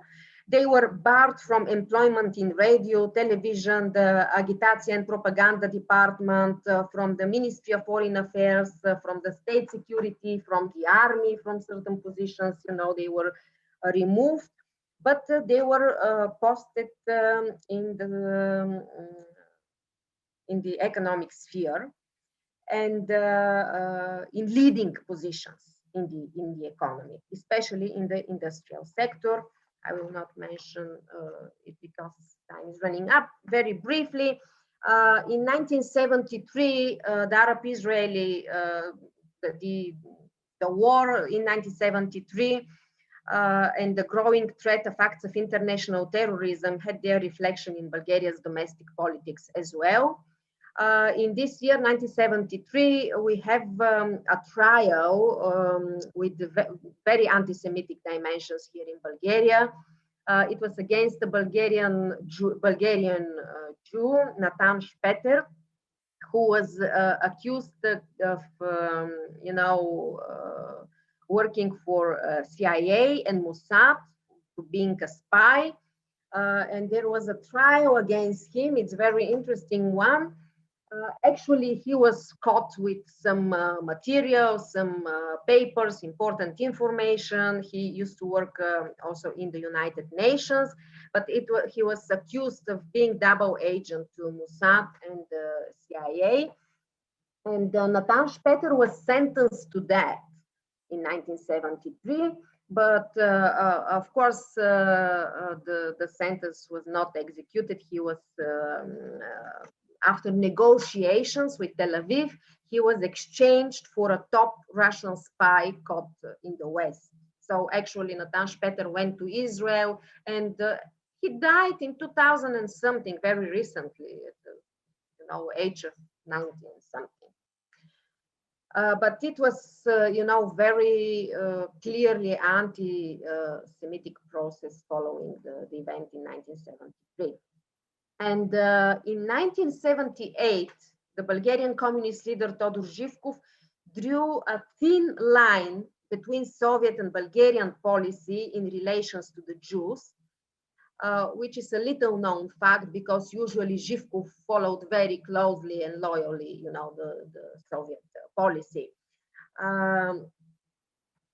However, on some occasions, he would manage to employ his own techniques, diverting from Moscow's line. Thus, on the 35th anniversary of the salvation of the Bulgarian Jews, he delivered a major speech in which he spoke about the great Jewish contribution to the struggle against fascism. It was his own way of showing that he would not follow the new wave of Soviet anti-Semitism, evident with the persecution of intellectual dissidents of Jewish origin in the Soviet Union at the beginning of the late 70s and the beginning of the 80s.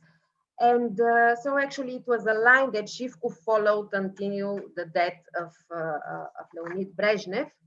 And do I have several minutes to conclude? Yes, of course. Okay, so I will go to the conclusion. I will just mention that the re-establishment of the diplomatic relations with Israel did not represent an autonomous initiative on the part of the Bulgarian state, but was part of general process that was taking place in the Eastern Bloc. So during a meeting of the working group of the Warsaw Pact in February 1990, it was openly stated that the rupture of diplomatic relations with the Jewish state was a mistake and had not succeeded in its aim of isolating Israel in international scene. So it had only managed to deprive the Eastern Bloc from valuable contacts and possibilities for influence in the Middle East. So the diplomatic relations between Bulgaria and Israel were re-established in 1990. And in just several sentences, the conclusion, the Jews who remained in communist Bulgaria faced difficult dilemmas concerning their identity. On one hand, they were ideologically communists, participating actively in the construction of the new state and the new regime. A substantial number worked in the security apparatus, while others reached high positions in the party hierarchy. On the other hand, they were obliged to follow a policy against the state of Israel and often at the expense of the Soviet Jews as well. These realities generated conflicting and feelings for many, and although they were not overtly persecuted by the regime, they were never openly persecuted in Bulgaria, the Jews were regarded with some suspicion. Jews were allowed to participate in social and political life. They reached high positions, but they were never allowed to reach the highest positions. For example, we don't have a Jew member of Politburo. We have advisors to Todor Zhivkov, members of the Central Committee, but never a member of the Politburo who is Jewish. So the waves of Soviet anti-Semitic politics always had a negative effect upon the Jews in Bulgaria too, although they never had the same force in Bulgaria. In practice, the Bulgarian Jews suffered a loss of rights that was never officially declared. And the party policy was inconsistent, but not manifestly anti-Semitic. On one occasion, Jews were worthy participants in the anti-fascist struggle and builders of socialism, while on another, they were agents of Zionism and of world imperialism.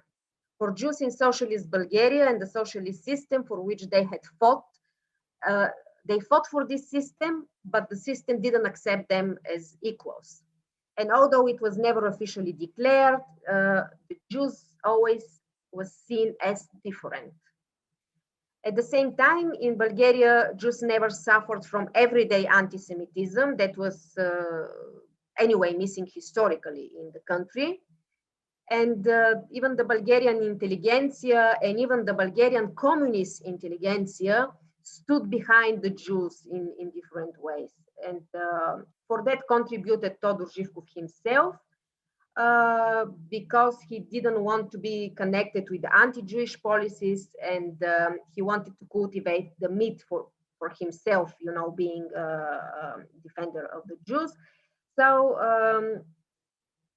actually, yes, it was difficult for the Jews in Bulgaria, mostly in the sense of identity, not in the sense of everyday life. Thank you very much. And sorry if I went too long. No problem. Thank you very much. As I said, we will open floor for discussion after 3 presentations. Now we have switched the language into Russian. So English speakers, please note that we have translation from Russian to English. Please switch on the translation. I think that our moderator can tell you how to do it exactly, because I'm not sure that I understand this system. Так, дамы и господа, уважаемые дамы и господа, сейчас переключаемся на русский язык. У нас два выступления по-русски. Первое выступление Дарьи Зайченко с Московского государственного университета. Дарья, тема презентации, тема доклада Дарьи «Матримониальные отношения в сефардийской и еврейской общине раннего нового времени». Дарья, пожалуйста, the floor is yours. Добрый день. Добрый день. Я запускаю презентацию.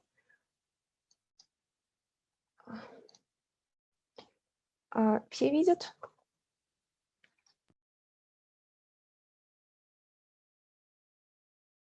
Да, мы видим. Отлично. Итак, мой доклад посвящен матримониальным отношениям сефардских еврейских общин Прованса в раннее новое время. Прежде всего, стоит отметить, что когда мы говорим о традиционной еврейской общине, надо понимать, что вопросы брака и развода находились всегда в центре внимания ее духовного руководства, и в связи с этим большая часть корпуса раввинских постановлений всегда имела отношение к вопросам, связанным с соблюдением брачного законодательства.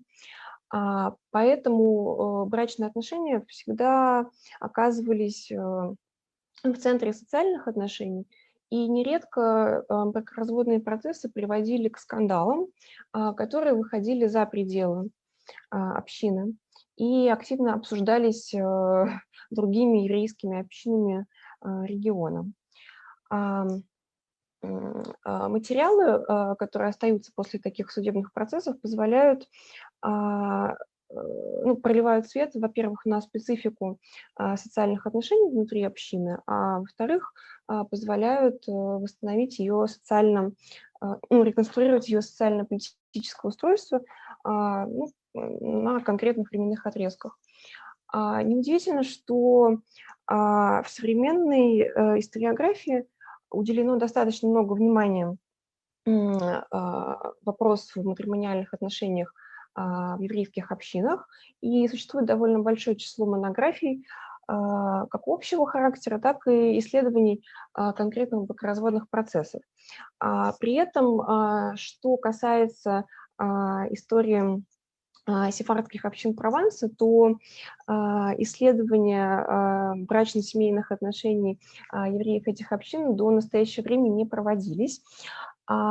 И в моем докладе впервые рассматривается проблема пересечения еврейского законодательства в сфере брака и развода и политической автономии еврейской общины Авиньона. В основе моего исследования крупное судебное разбирательство, произошедшее во второй половине XVI века в еврейской общине Авиньона. Документы, которые имеют отношение к этому судебному процессу, написаны на иврите и находятся в до сих пор не дешифрованном рукописном сборнике из собрания Давида Гинзбурга, который хранится в отделе рукописи Российской государственной библиотеки. Материалы сборника довольно разнообразные. Это переписка глав общины с итальянскими раввинами, переписка итальянских раввинов друг с другом и с мудрецами Палестины. это письма палестинских мудрецов, в частности Иосифа Кара, главам общин Авиньона, Елкурга Венесен, это область, окружающая Авиньон, а также различные раввинские респонсы. Своеобразие корпуса источников обуславливает метод исследования, оно построено по принципу кейс-стади с применением антропологического и социологического подходов к изучению брачно-семейных отношений. Судебный процесс, о котором идет речь, пришелся на конец 50-х годов XVI века. Коротко я объясню, в чем суть. В 1557 году Бандион Крескос, один из членов общины, богатых и приближенных к власти, задумал жениться на Бонаструге Оструге, дочери женщины, с которой 25 лет назад он прошел обряд халицы, то есть обряд отказа от ливератного брака. Таким образом, почва для конфликта была готова. Возник закономерный вопрос, разрешен ли такой брак с точки зрения галахи и не является ли он кровосмешением. С этим вопросом Бандион Крескос обратился к главам общины и получил следующий ответ. Надо послушать, что скажут гаоны и мудрецы. Тем не менее, прежде они пытаются решить проблему самостоятельно и по незнанию санкционируют брак. Разрешение оказывается ошибочным, поскольку выводится на основании неверного толкования галахического корпуса Арбага Турим, раби Якова бен Ашера. Событие вызывает многочисленные споры внутри общины, и это вынуждает братьев Гард, изначально давших свое разрешение на брак, обратиться к знакомому раввину, раби Ицхаку Делат, который на тот момент жил в общине Болоньи и был раввином там, соответственно. Раби Ицхак и вслед за ним большинство итальянских раввинов, а также мудрецы Палестины и некоторые главы общины общины Авиньона сходились на том, что брак мужчины с дочерью своей халуцы запрещен еврейским законом и, соответственно, подлежит немедленному расторжению. Бандион Крескос, невзирая на это, остается, процитирую источник, неизменным в своем преступлении, а все увещевания раввинов напрасны. И таким образом история замужества Бонаструги Крескос это классический пример галахической полемики, да, то есть неотъемлемой части интеллектуальной и социально-политической жизни еврейских общин. И ее анализ этой полемики дает возможность, во-первых, разобраться в ее содержании, а во-вторых, реконструировать социально-политический образ сефардской общины Юга Франции. Кроме того, позволяет создать географическую карту межобщинных связей евреев Авиньона с общинами Италии и Палестины во второй половине XVI века.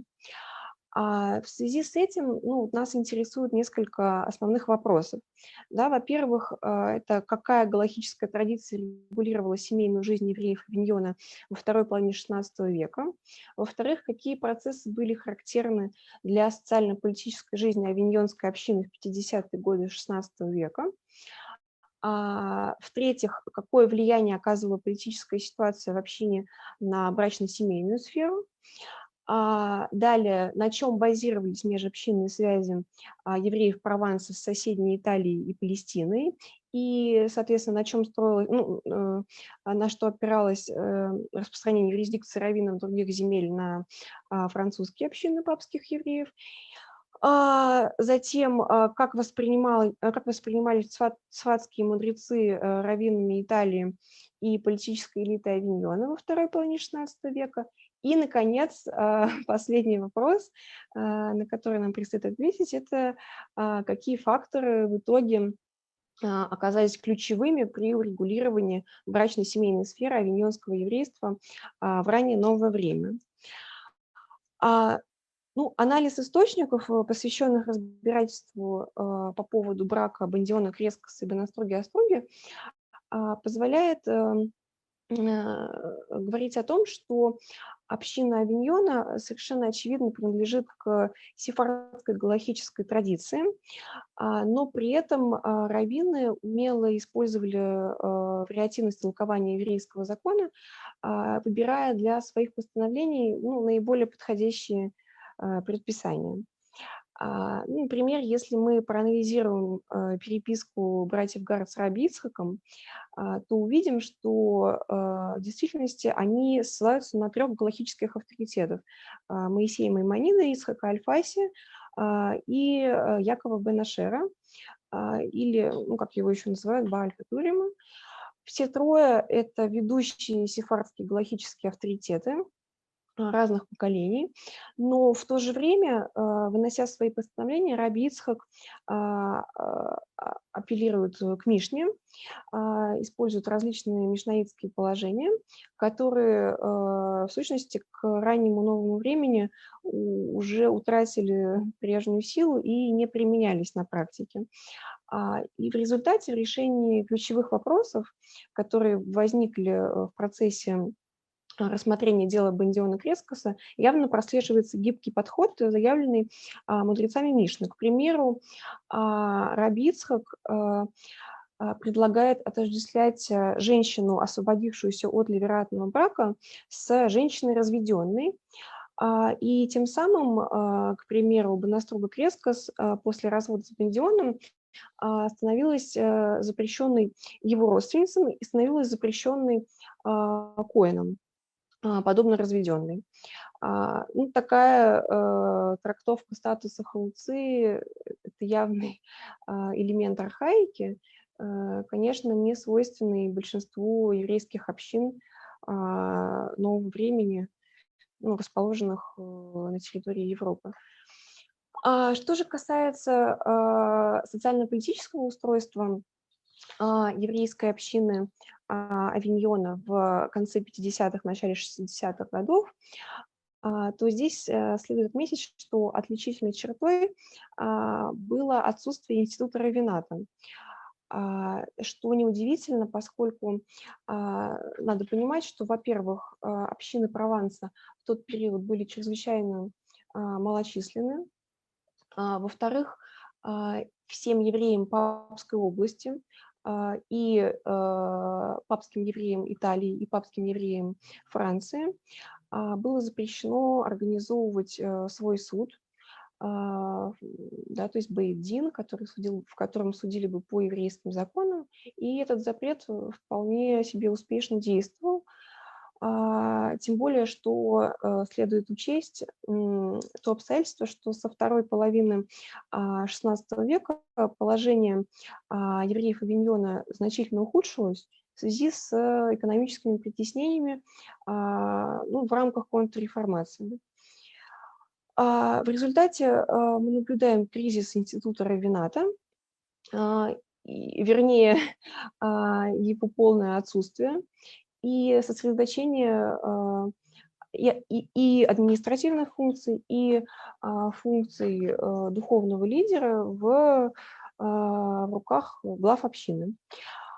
Сами братья Гард в своих письмах характеризуют сложившуюся ситуацию как пучину без рыб, это цитата, что приводило, разумеется, к неверному толкованию галахи, поскольку главы общины, не являющиеся знатоками еврейского закона, априори не были в ней достаточно компетентны, и отсутствие знаний приводило к неверному толкованию и к тому, что возникали многочисленные конфликты на этой почве.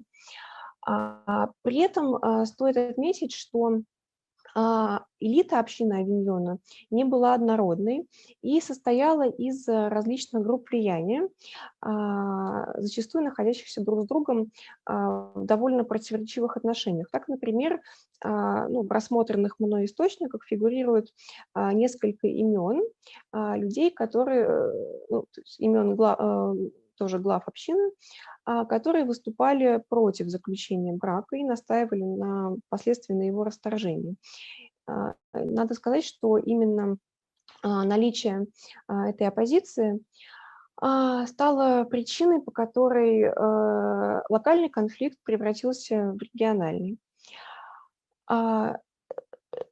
Что же касается межобщинных связей, то необходимо отметить, что социальная жизнь общин региона была весьма разнообразной.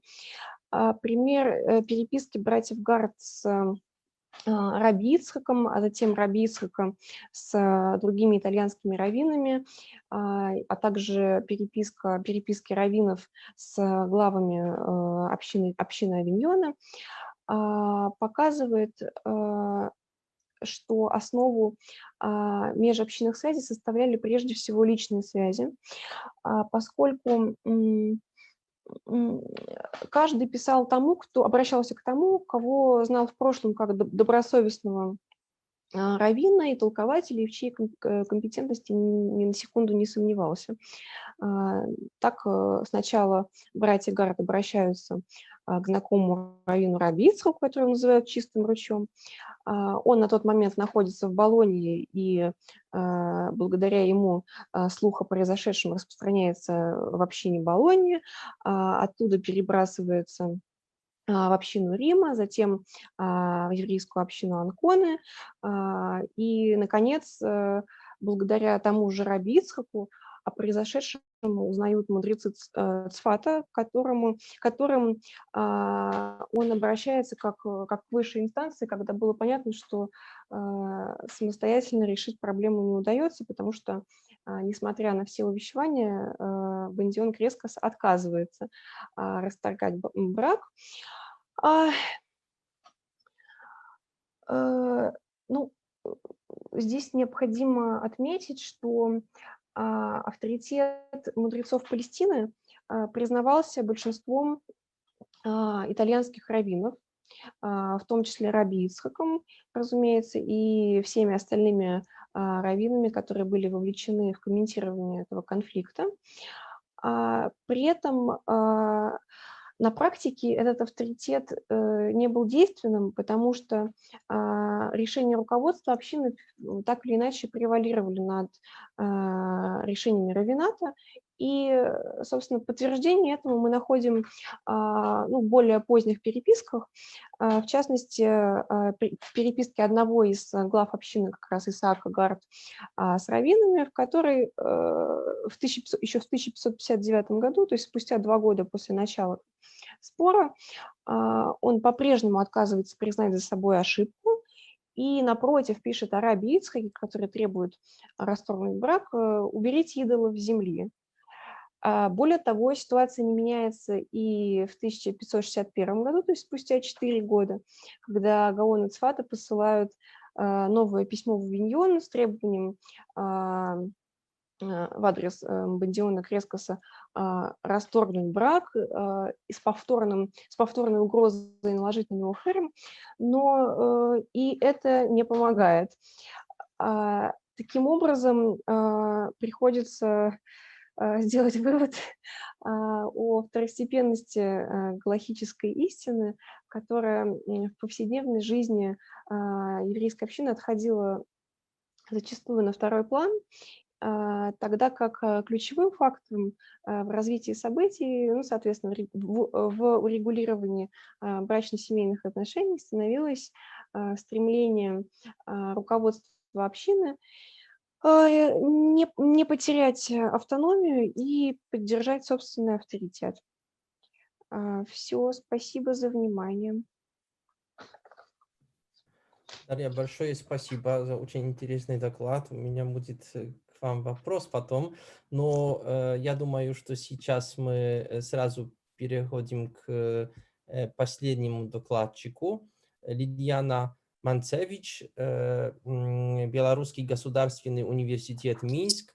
Тема ее доклада: «Еврейские организации Франции, классификация и политическое участие». Так мы как бы прыгнули сразу с 16 в 20 век. Ну, я вам сказал, что наша секция очень такая, как бы не совсем не совсем компатибельна, но я надеюсь, что потом мы сможем очень интересно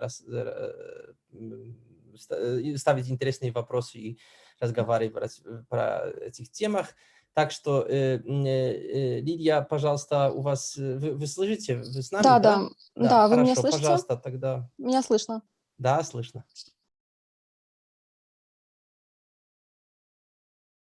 Отлично, спасибо, Артур. Добрый вечер, коллеги. Так как мне выпала честь закрывать смысловую часть секции, я буду лаконичной. Кратко представлю Last один из but not элементов. least, извините. Да, тем не менее. И я кратко представлю один из элементов моего диссертационного исследования. Речь идет об организациях еврейской общины во Франции. Я думаю, что факт известный, что она в Европе одна из самых крупных. По разным данным, это от 500 тысяч, 600 тысяч евреев, но важно тоже уточнить, что не все они принадлежат к активной части еврейской общины французских городов. Сразу процитирую Эстер Бенбаша. Большинство выходит за пределы общинного пространства, то есть синагоги, общинного центра, кружка политического или культурного еврейского движения, и примерно, по ее данным, 48% не участвуют в организованной еврейской жизни. И значительная часть вот этих пассивных евреев, да, пассивных представителей диаспоры, это так называемые кипурские евреи, да, во французском языке это juif de Kippour, это значит та часть евреев, которые посещают какие-то мероприятия общинной жизни только по большим праздникам, общепризнанным. Эли Барнави тоже пишет об этом. Он считает, что евреи, которые усердно посещают учреждения общины, участвуют в мероприятиях, во всякий удобный случай заявляют о себе как евреях, это примерно треть всего еврейского населения Франции. Поэтому, когда я буду дальше говорить о различных организациях и их позиции, нужно как бы помнить, да, эту оговорку о том, что у нас есть определенная проблема репрезентации, представительности. Что касается причин относительной незаинтересованности части евреев в общинной деятельности, мы находим такой опрос на вопрос, как вы объясните, почему часть евреев не часто посещают организованную еврейскую жизнь и участвуют. Ответы разделились таким образом. Да? 54% респондентов отвечают, потому что она слишком религиозно ориентирована, то есть так или иначе большая часть мероприятия крутится, центрируется вокруг религиозного темпа жизни общины. 35% ответили, потому что она недостаточно демократична. Пояснений, что конкретно понимается под демократичностью, у нас нет, потому что есть какое-то тоже пространство для интерпретации, и 19% сказали, что она, то есть общинная жизнь, слишком ориентирована на Израиль. Это тоже серьезный пункт здесь и довольно интересный, потому что как раз-таки вопрос, поддерживать ли, безусловно, в политику Израиля какие-то отдельные решения или не поддерживать, это часто, вот ответ на этот вопрос, он часто становится поводом для разногласий внутри еврейской общины. И поводом, каким-то тоже вопросом, определенной проблемой в отношениях между представителями еврейского сообщества и французским руководством, то есть политиками непосредственно. Да, опять же, вернемся к оговорке про репрезентативность. Тоже сразу оговорюсь, что было бы преувеличением считать, что большая часть евреев во Франции признают себя членами этих ассоциаций, о которых я буду говорить, или чувствуют себя очень обеспокоенными их деятельностью. Не всегда, да, умеренный энтузиазм большинства сообщества во Франции в отношении деятельности общины и отдельных ее представителей приводит к тому, что де-факто на каких-то выборах в этих организациях участвует не большинство, да, меньшая часть евреев из диаспоры. И иногда у большей части возникает недовольство из-за того, как именно действуют крупные еврейские организации, такие, например, как КРИФ. Это первая организация, о которой я хочу поговорить. В оригинале это Conseil représentatif des institutions juives de France. Это представительный совет еврейских институций или организаций Франции, но в выступлении я буду использовать аббревиатуру КРИФ для простоты. О работе, о истории этой организации не буду говорить очень подробно, потому что есть достаточное количество обстоятельных крупных исследований. Основные вехи, напомню, основана она была в 1944 году, то есть за несколько лет до образования государства Израиль, и цель объединения было спасение преследуемых евреев, да? Но, тем не менее, в уставе, в хартии КРИФа 1944 года есть упоминание о сионизме. Это был отдельный повод для разногласий среди разных фракций внутри этой организации. Да? Условно говоря, если не вдаваться в детали, разделения были две крупные группы. Это коммунисты, которые центрировались вокруг Адама Райского, и сионисты, и их лидер Йозеф Фишер. Серьезные коррективы в деятельность и в ведущую линию КРИФ внесла война 1967 года. Возможно, вы помните, возможно, нет. Это был год, когда внешняя политика Франции на Ближнем Востоке изменилась. Напомню, генерал де Голль обвинил Израиль в том, что он перешел от обороны к агрессии. 7 ноября произнес свою известную речь о евреях как о Израиле, как о народе элиты, доминирующем, уверенном в себе. Историки часто называют этот эпизод как точку проарабского поворота в ближневосточной политике Франции. И 10 лет спустя, в 1977 году, КРИФ принимает новый устав уже с учетом вот этих доктринальных, да, стратегических изменений во внешней политике Франции. В этом уставе КРИФ потребовала, можно, я думаю, употребить такое сильное слово, от французского правительства порвать с политикой, которая приводит к поддержке и поощрению государств и организаций, реальной целью которых является уничтожение Израиля как суверенного государства. В некотором смысле некоторые французские исследователи трактуют новую хартию, некоторые положения новой хартии как открытое признание, открытое, как это правильно сказать, момент, в который КРИФ открыто обозначил свое стремление действовать в качестве лобби Израиля во Франции. Но я считаю, что это слишком сильная интерпретация, слишком категоричная, скажем так. Когда началась вторая интифада в начале 2000-х годов, президент КРИФ Анри Хайденберг продвинул принятие третьей версии хартии. И опять же, члены и руководство этой организации, они почувствовали необходимость обновить некоторые статьи, некоторые положения, которые подтвердили бы их фактически безусловную поддержку внешней политики Израиля. А конкретно в хартии было написано, что КРИФ будет постоянно и всеми доступными, да, соответствующими средствами демонстрировать чувство солидарности и привязанности еврейской общины Франции к государству Израиль. Позже эта формулировка была и in extenso в декабре 2008 года принята в уставе КРИФ Марсель-Прованс, и сейчас, и действительно она до сих пор. Так, фактически, почему я начала с этой организации, она является зонтичной, то есть объединяет около 60 ассоциаций членов.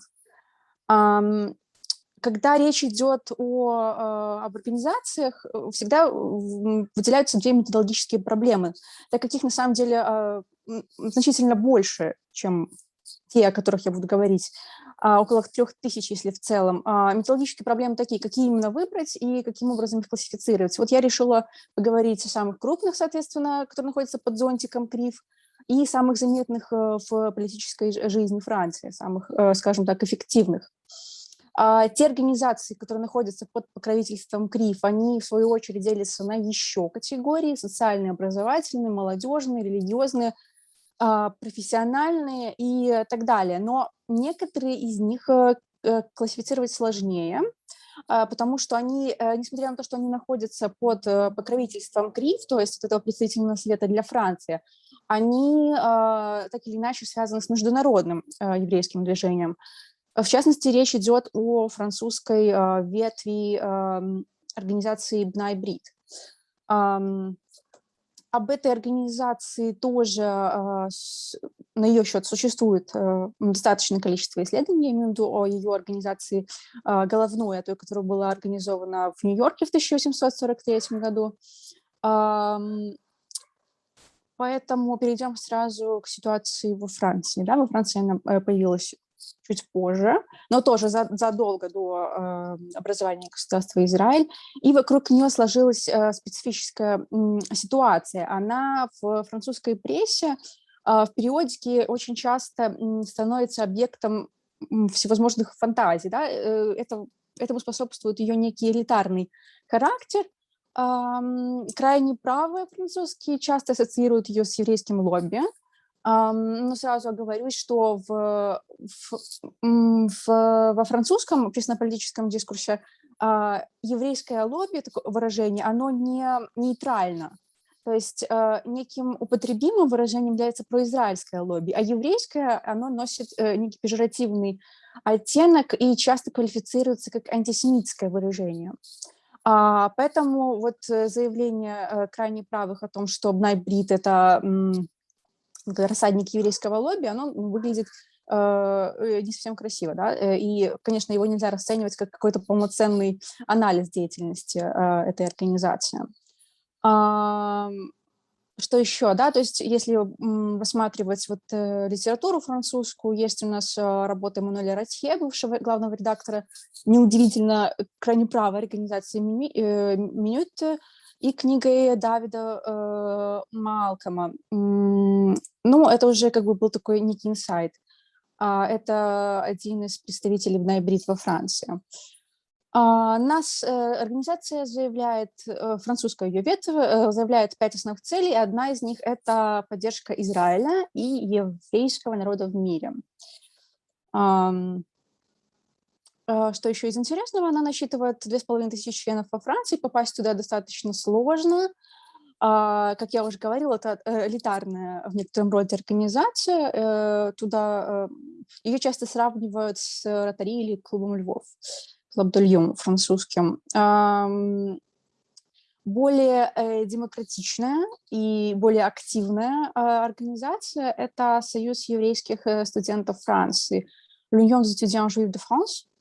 Он тоже находится под правительством КРИФ и основан был в 1944 году в период движения сопротивления. И, разумеется, тоже, да, его первоначальная цель была помощь преследуемым евреям во Франции. Сегодня этот студенческий союз третий по величине студенческий союз во Франции вообще, да, с 35 избранными членами в советах администрации университетов. Эта организация достаточно активно высказывается по вопросам ближневосточной политики и Франции, и Израиля, то есть она дает некую реакцию. И здесь можно сделать несколько интересных замечаний. Первое, до второй интифады, до событий 2000-х годов, поддержка этого студенческого союза была скорее безусловной, то есть без каких-то оговорок морально-этического или политического свойства.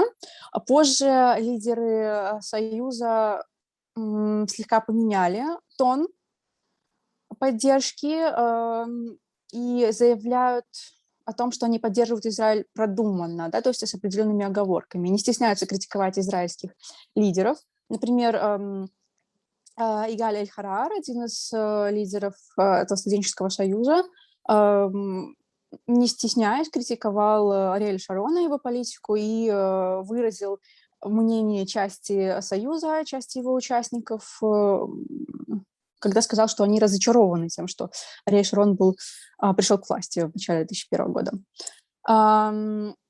Что интересно, их брошюра, посвященная Ближнему Востоку, называется не «Солидарность с Израилем», как раньше, или как можно было ожидать от произраильской группы, а «Поддержка мира на Ближнем Востоке». Поэтому из-за таких позиций их обычно в еврейской общине их воспринимают как склоняющихся скорее влево по системе координат израильской политической сцены, Но по отношению к французской политической сцене они довольно левые, но по сравнению с французскими левыми радикалами, так, скорее, довольно левые, да, леволиберальных взглядов. Опять же, не будем карикатуризировать, да, их позицию, они в разные периоды, в разные эпизоды своего существования противостояли как ультраправым во всероссийском обществе, так и леворадикальному крылу, да, так называемому исламогашизму. Еще одна организация, которая появилась в 1967 году, в некотором смысле в ответ на эту знаменитую речь де Голля, которую осудил Израиль. И, как видно из названия Сиона, нету как внутреннего диалога о том, является ли они сионистской организацией или нет. Здесь все очевидно, да. И в их программных документах говорится, наше определение сионистского активизма всегда звучало так: поддержка любого израильского правительства в его усилиях по достижению мира и безопасности. Наше видение сионизма заключается в том, что в Израиле должно возникнуть образцовое общество, основанное на идеалах социальной справедливости, проникнутых великими моральными ценностями иудаизма. Мы считаем Израиль из диаспоры двумя соратниками, связанными общей верой, ответственностью, сознанием общей истории и судьбы.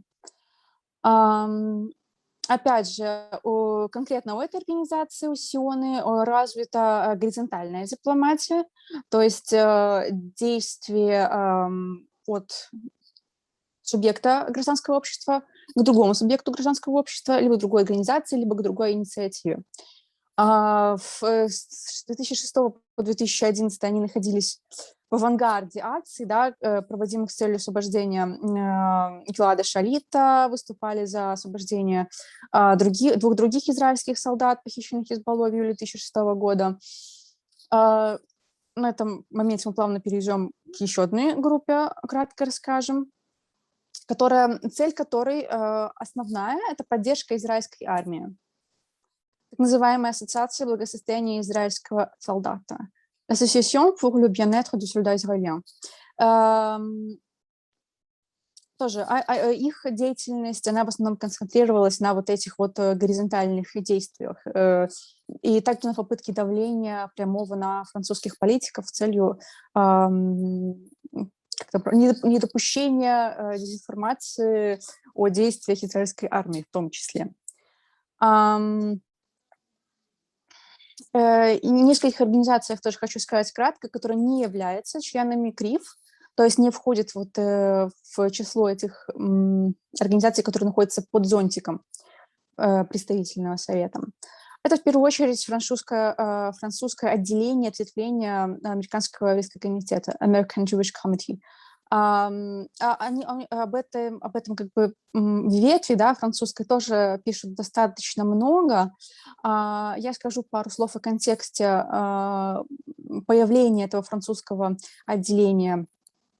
В принципе, Американский еврейский комитет обратил внимание на ситуацию во Франции в начале 2000-х годов. Как я уже говорила, это начало второй интифады и резкий рост антисемитизма во Франции. Да? То есть вот определенное медийное освещение конфликта не всегда беспристрастное, а, мягко говоря, оно привело к агрессии в сторону представителей еврейской диаспоры во Франции. И, конечно, комитет по другую сторону Атлантики обратил на это внимание. И, собственно, инициировал процесс создания парижского офиса, который был открыт в 2004 году.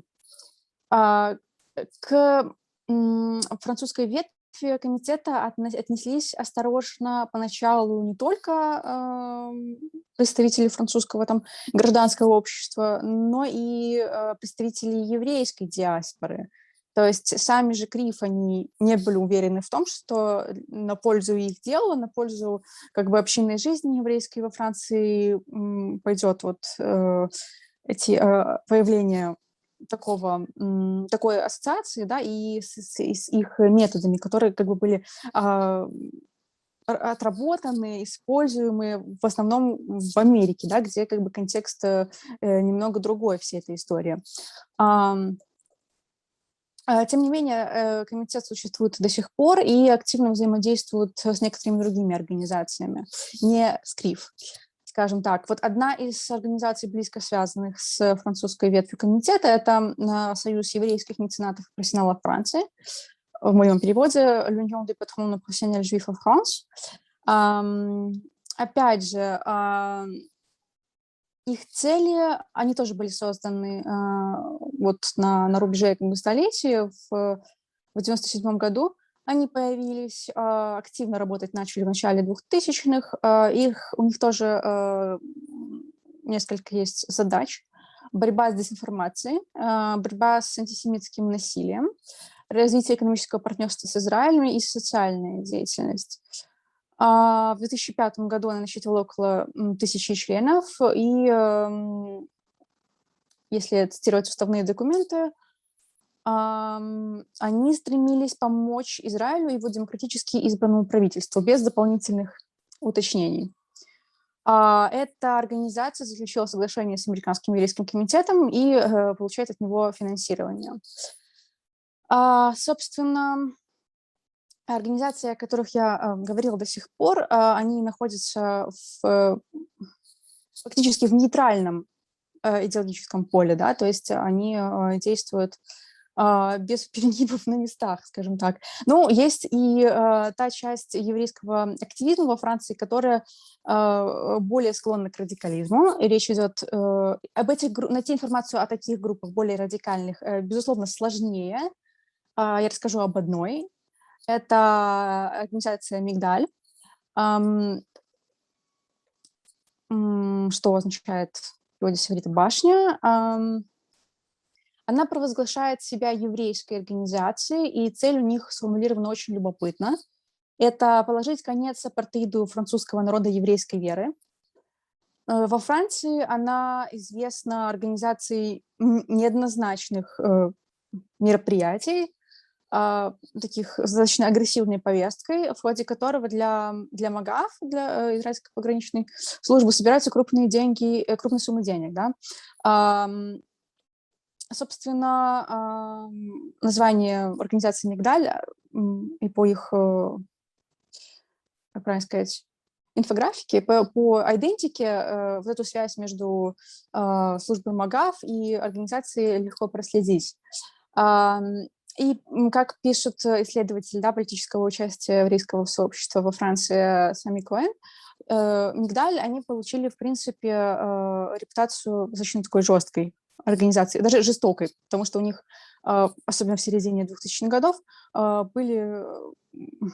они подозревались, их участники подозревались, но напрямую не были увлечены в уличной политике, выберем такое нейтральное выражение, да, то есть в участии в некоторых агрессивных потасовках, в том числе с представителями арабских сообществ, арабского, как правильно сказать, с диаспорой выходцев из арабских государств.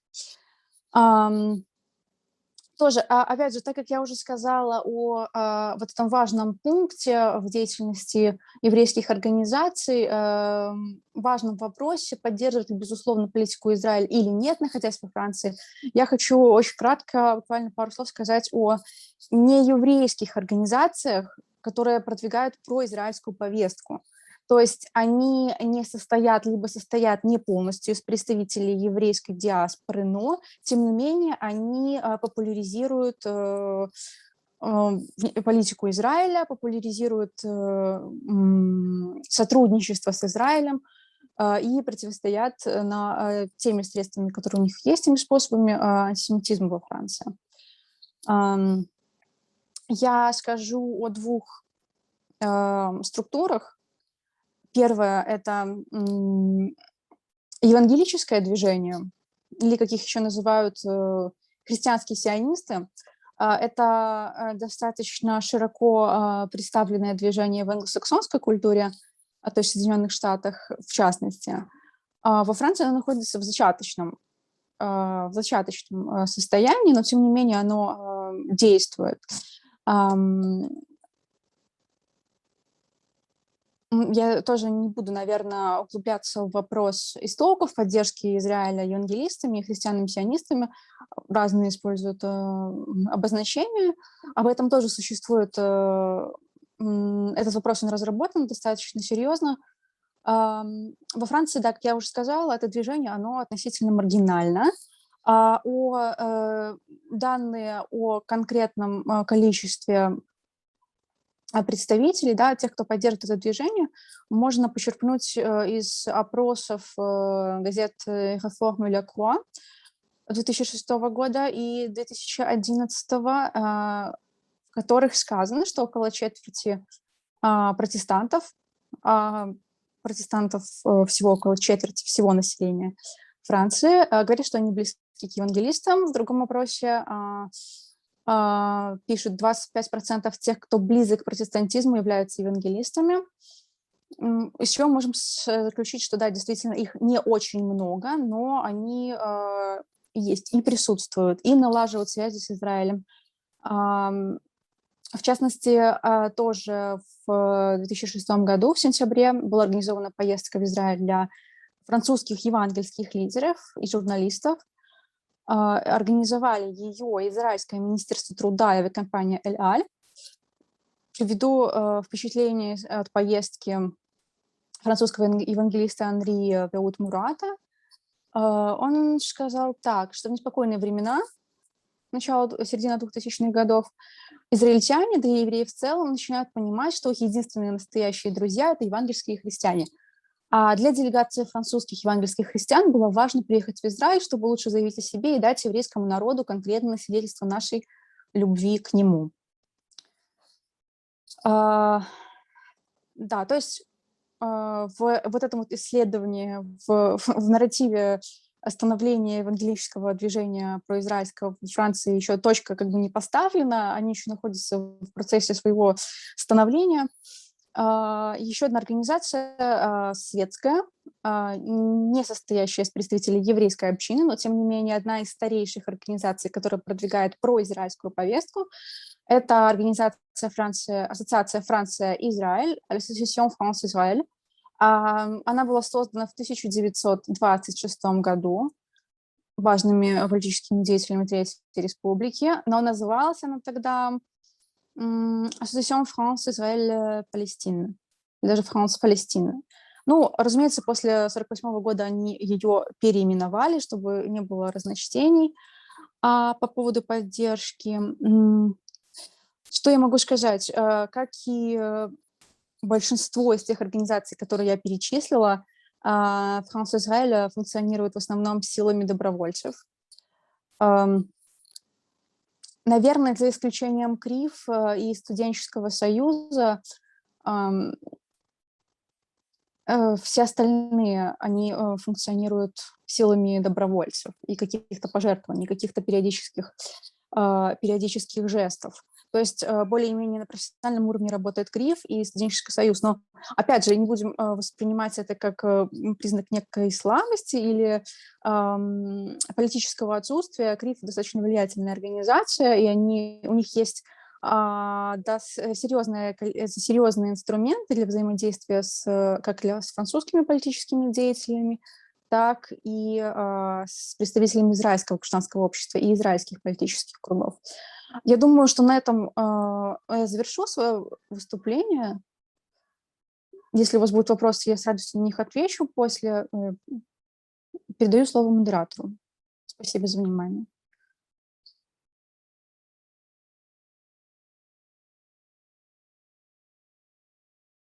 Артур, включите микрофон. Извините, пожалуйста. Да, спасибо большое за очень интересный доклад. Я думаю, что сейчас мы переходим к дискуссии. Ladies and gentlemen, thank you very much for the second part of our session. I think that it's time to open the floor for discussion. We have 3 presentations. I'm sure that we can use both languages. I mean, English and Russian, of course. So please, if you would like to ask a question or tell us some remarks, or so please. Raise your hand or use the chat, of course.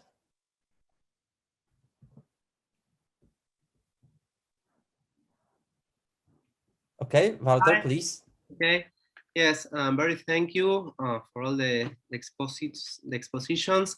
I want to ask Rumiana, I found very interesting your exposition. I want to ask you whether you find some kind of connection. We know that the Communist Party has these great strategies for each period, you know, the United Front in the 20s, and then the one class against class, and then the Popular Front. So in each turn, each strategic change, the party reflects these transformations with different kind of phenomena, such as the increase or decrease in the ranks. There are different strategies, obviously, but also different kind of approach to the different communities which were included in the party. For example, the Jewish. Here we have the thing that, well, the Communist Party had the iudaike, the section, the Jewish section, which then developed into different formations depend on each country. So I want to ask you whether these different turns in the political strategy of the Communist Party in Bulgaria was connected or not, maybe not, with the different approaches to the Jewish population that participate, that integrate, that or articulate, yeah, with the party there in Bulgaria. And thank you again for your exposition. Thank you very much, Walter. Who would like to ask a question or give us commentary? Nobody? Okay, so if I may, Ignacio has a question. Oh, sorry. Yes, please. Hi, yes. Also, I want to congratulate and thank the colleagues for their presentations. I wonder if perhaps Daria and Lilia have their papers maybe in English, so that later on they can send the paper, and perhaps by reading them, I could have a better understanding of what they presented, which promised to be very, very interesting. But I have a specific question for Rumiana. So to keep it short, so the scenario in Bulgaria, as you depicted it, basically presented a crossroads for Jews in the country, whether they should affiliate to the Communist Party or they should migrate to Israel-Palestine. In which ways would you say Jewish life was preserved in Bulgaria for those that remained? Did repression trigger any kind of process of assimilation? How did the Jewish community react to the removal of the political leaders that you mentioned, or to anti-Semitic attacks? You depicted a thin line between Soviet and Bulgarian politics in relation to Jews. To what degree would you say there was some closeness between the Russian and Bulgarian Soviet policy towards Jews? In the USSR, there were major persecutions to Jews during the 60s, 70s, on the basis of an association that established that the Jews were Zionists and therefore traitors. So you said that Jews achieved positions of relevance in Bulgaria. What is the situation like now? Do they also take part of political life? That's basically it. And also, once again, thank the three of you for your wonderful presentations. Thank you very much. Okay. Yes, listener. Да, Игорь. Who else? I can see the Yes, hands. listener. Я. Okay.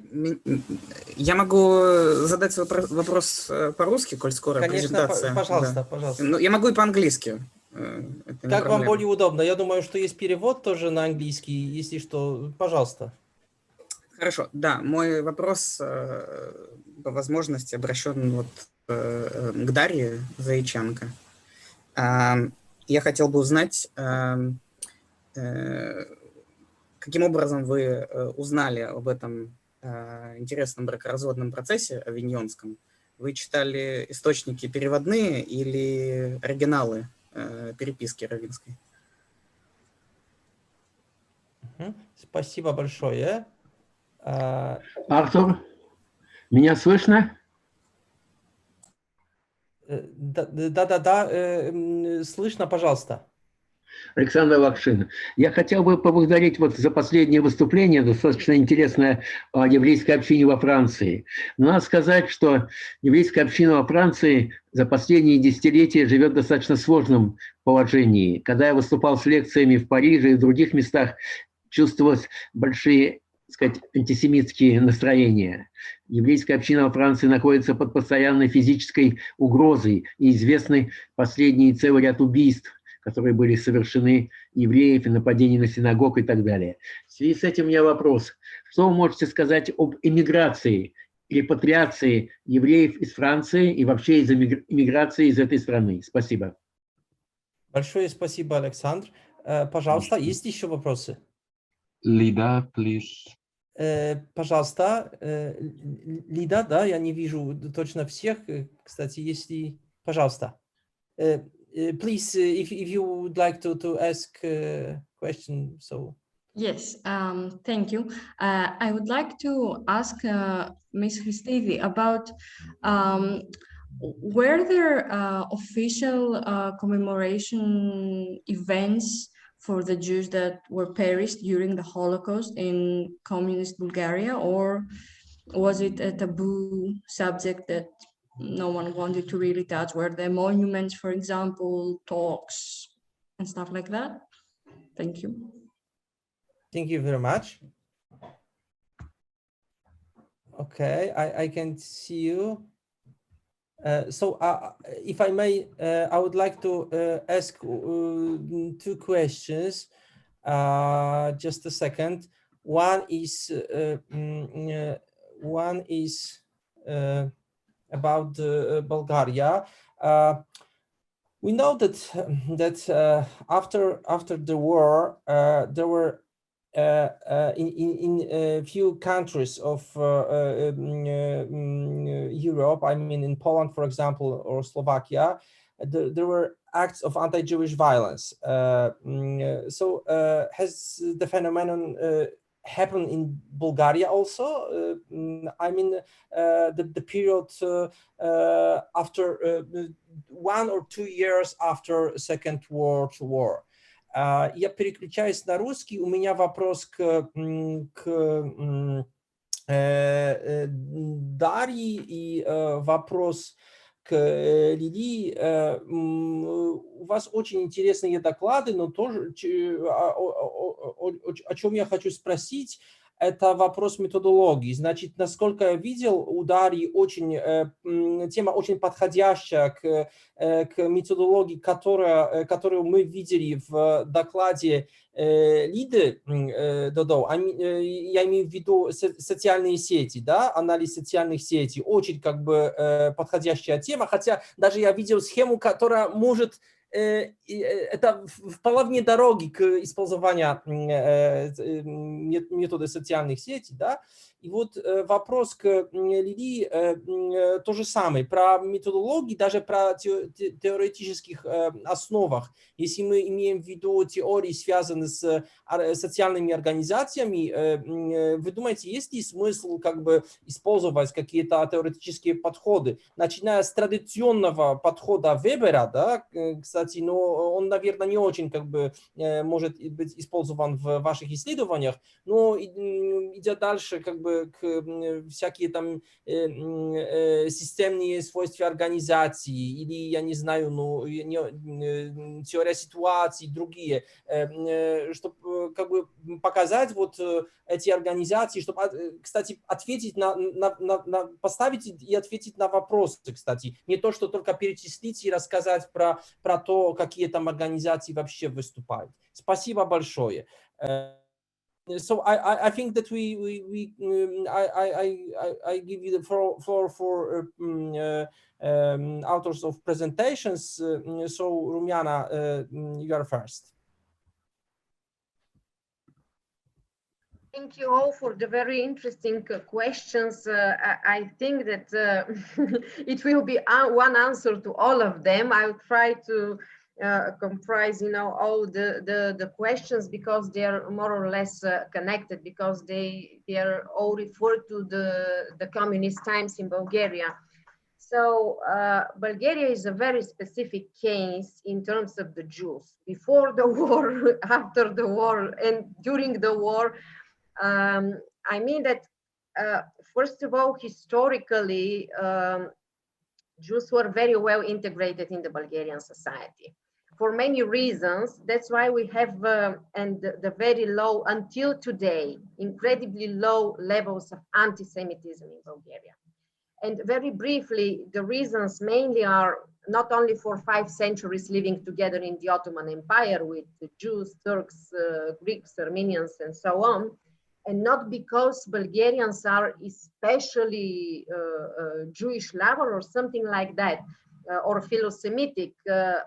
No, it's of course the centuries of living together, but several reasons. Bulgarian Jews were never especially rich. We have something like 5% involvement in the big businesses in Bulgaria. Of course, we have big Jewish families and businesses, but they're like individual cases. I mean, most of the Jews in Bulgaria were living in the cities, yes, but like, the rest of the people. So they were not the rich people. They couldn't be associated with the capitalists and so on.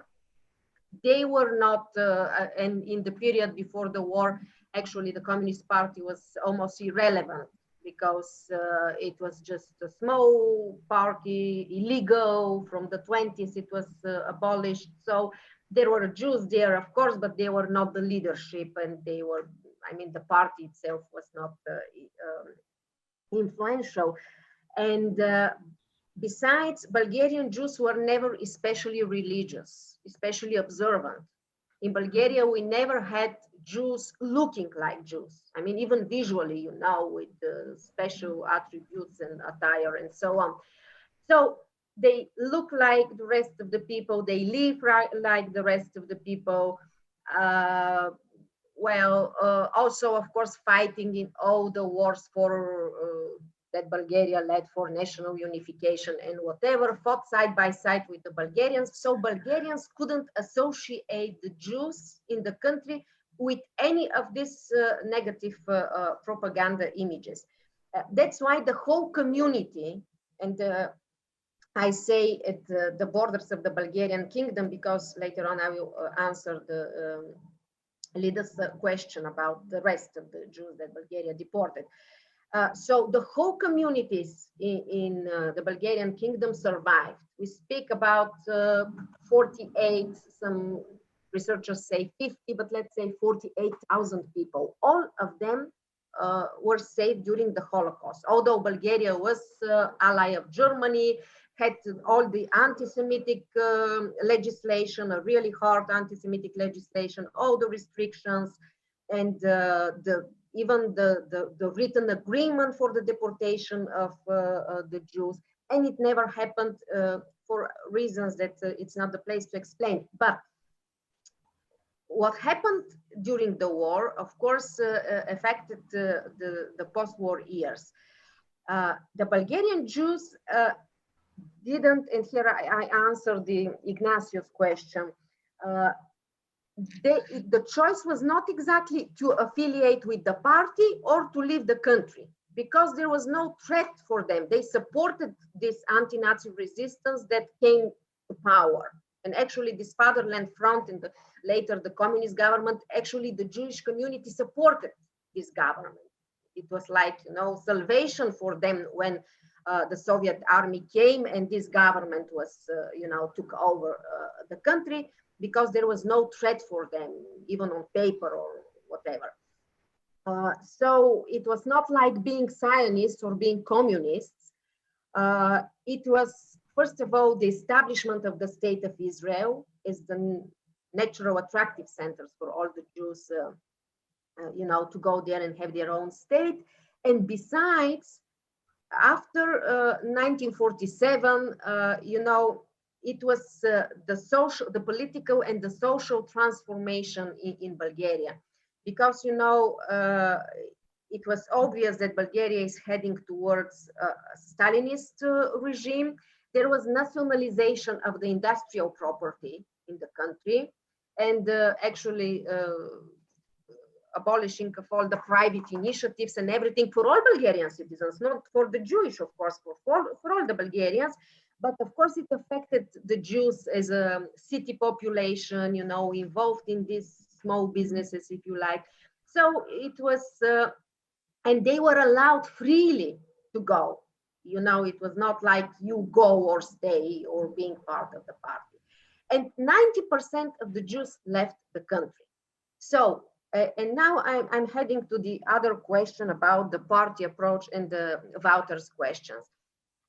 There was no special strategy towards the Jews in Bulgaria or special policy, because there were 5,000 people who remained, and most of them mixed families, you know, not religious, not, you know, and they were actually already involved with the anti-Nazi resistance, so they were naturally involved in the new regime and the whole apparatus, the party and the state apparatus. So they were not a threat actually to the regime at all, on the contrary, they were supporters. So that's a big difference, you know, with the Soviet Union. That's why it's like in Bulgaria, it was like the mimicry of the decisions in Moscow, because in Moscow, they made a decision towards the Jews because there is another big Jewish, you know, issues there. But in Bulgaria, we simply had to follow, had to do something, you know what to do, okay, remove them from obvious positions, from the ideological front, transfer them to other positions. And so it's also, I'm answering here the Artur's question about the violence, if there were any violence, not at all. It was not violence during the war when we had all the authorities and legislation and everything. There is no anti-Semitism in Bulgaria during the war was imposed from above, from the government, because Bulgaria was ally of Nazi Germany, but it never actually worked on everyday level. We don't have violence, even in the those labor groups, the forced labor groups, because the Bulgarian Jews were not deported to the death camps. They were deported in the country, in Bulgaria, in special labor groups. Of course, bad conditions, everything, like, of course, but no one died as a Jew during the war in Soviet. Not a single Jew died as a Jew in Bulgaria. And after the war, on the contrary, you know, not anti-Semitism, the new government and the, you know, welcomed, and the Jews welcomed the new government. And among the society, for the reasons that I mentioned and many others, there is no understanding of the racial question, the Jewish question in Bulgaria, because the Jews were never that many or that rich or that influential. You know, they were perceived like as a part, like part of the others, not with this special philo-Semitism, not this special love for them. In normal times, Bulgarians look at the Jews with indifference. I mean, as part of us, you know, nothing special. But in times of danger, it was something else, not because they are Jews, but because this is not right. You know, this is how it worked at that time, at least during the war, this not modern, rural, predominantly rural Bulgarian society with this not modern, but very healthy patriarchal morale and ethics that existed at the time. And so in communist Bulgaria, as I said, they were just following some instructions from Moscow, you know, viewing the Jews always with suspicion because, okay, you are a comrade, you are one of us, but you are always a Jew, you know, you have your relatives in Israel, you know, you are not exactly one of us. So this is a very ambivalent attitude, and this is actually the big drama of the Bulgarian Jews during communist time. Otherwise, they were never persecuted. You know, even when they were removed from one position, they were transferred to other high position, you know. So they reached high positions. We have really high positions in Bulgaria occupied by Jews during the communist times. We have one of the biggest and very long-standing first advisors of communist, Zhivkov, who was a Jew, and they were everywhere, but not at the highest positions.